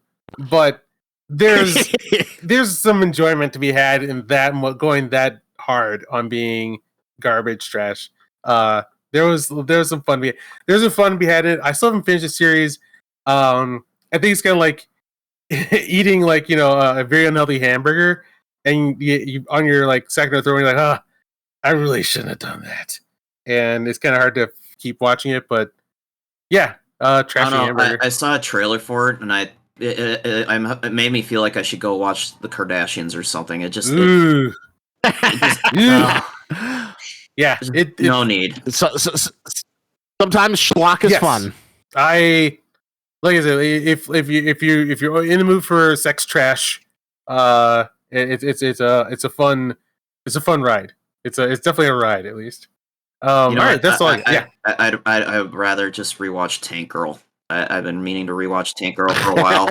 Given a choice between rewatching Tank Girl and watching modern day Kardashian inspired bullshit trash, it's not that sort of. It seems to pander. Okay, I know it's not directly inspired or influenced by them, but it seems to pander to that audience, and I have no desire. I can't tell if it's trying to pander to that audience. Like I said, I'm not sure. Yeah. Well, it's worth another discussion. Like I said, it's just shock. It's just for shock. I mean, it is. I don't know. No, thank okay. Yeah. I wouldn't call it must see at all. It's more like, gotcha. If that mood hits, this is what you want to turn on and have a good old time. If you want fleshy train wreck, here you go. Yes, fleshy train wreck is a great way of describing it. All right, that's all I got. Kid Mystery, anything? All right, my answer is a little artsy, but I have to say at least once on this podcast. A thing I recommend the audience do: turn off the computers, turn off the TV screen, contact a friend, or heck, maybe even contact a family member. Hang out with someone, go outside, and experience life without the pressures of any TV shows or media or geekery, and just have fun. Essentially, see what's life without media, and just hang out with your friends. Amen to that. Turn off your phone, look up into your friend's eyes, and do like a Fonzie smile. Hell yeah!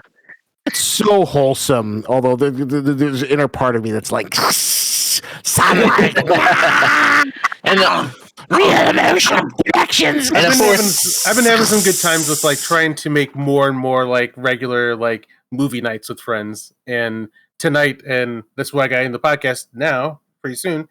Tonight is tacos and Sukaban Deka night.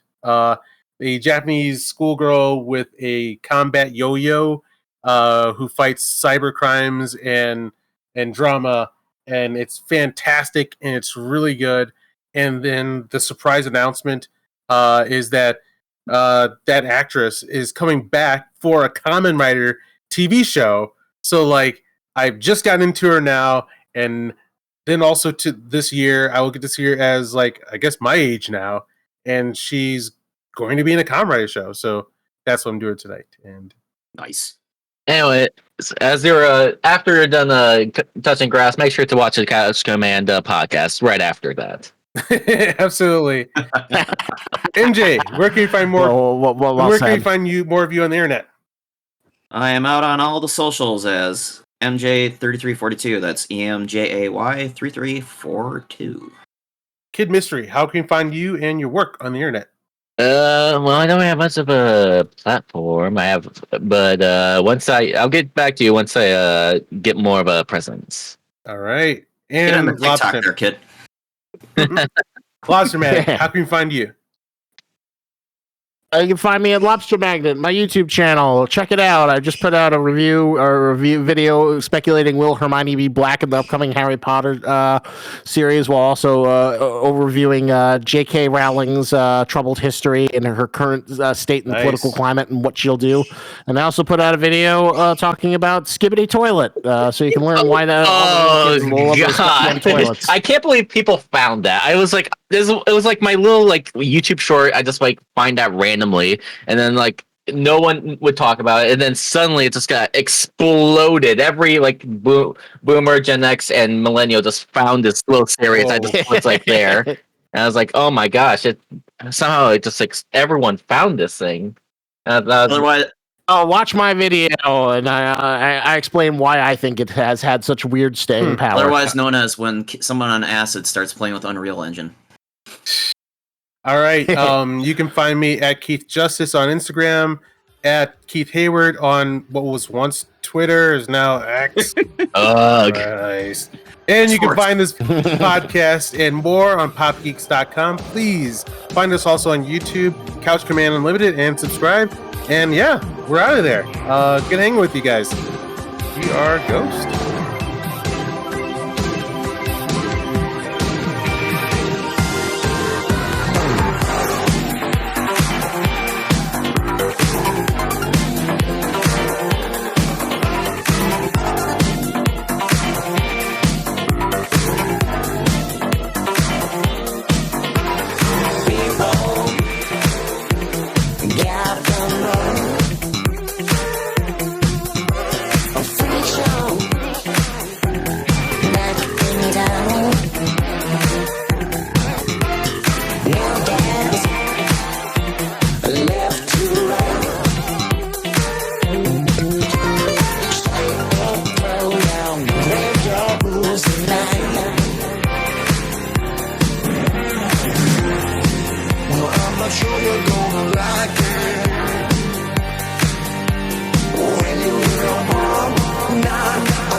Freak night, freak ride, wrong place, right time, get down, lose your mind, cool and lovely, freak time.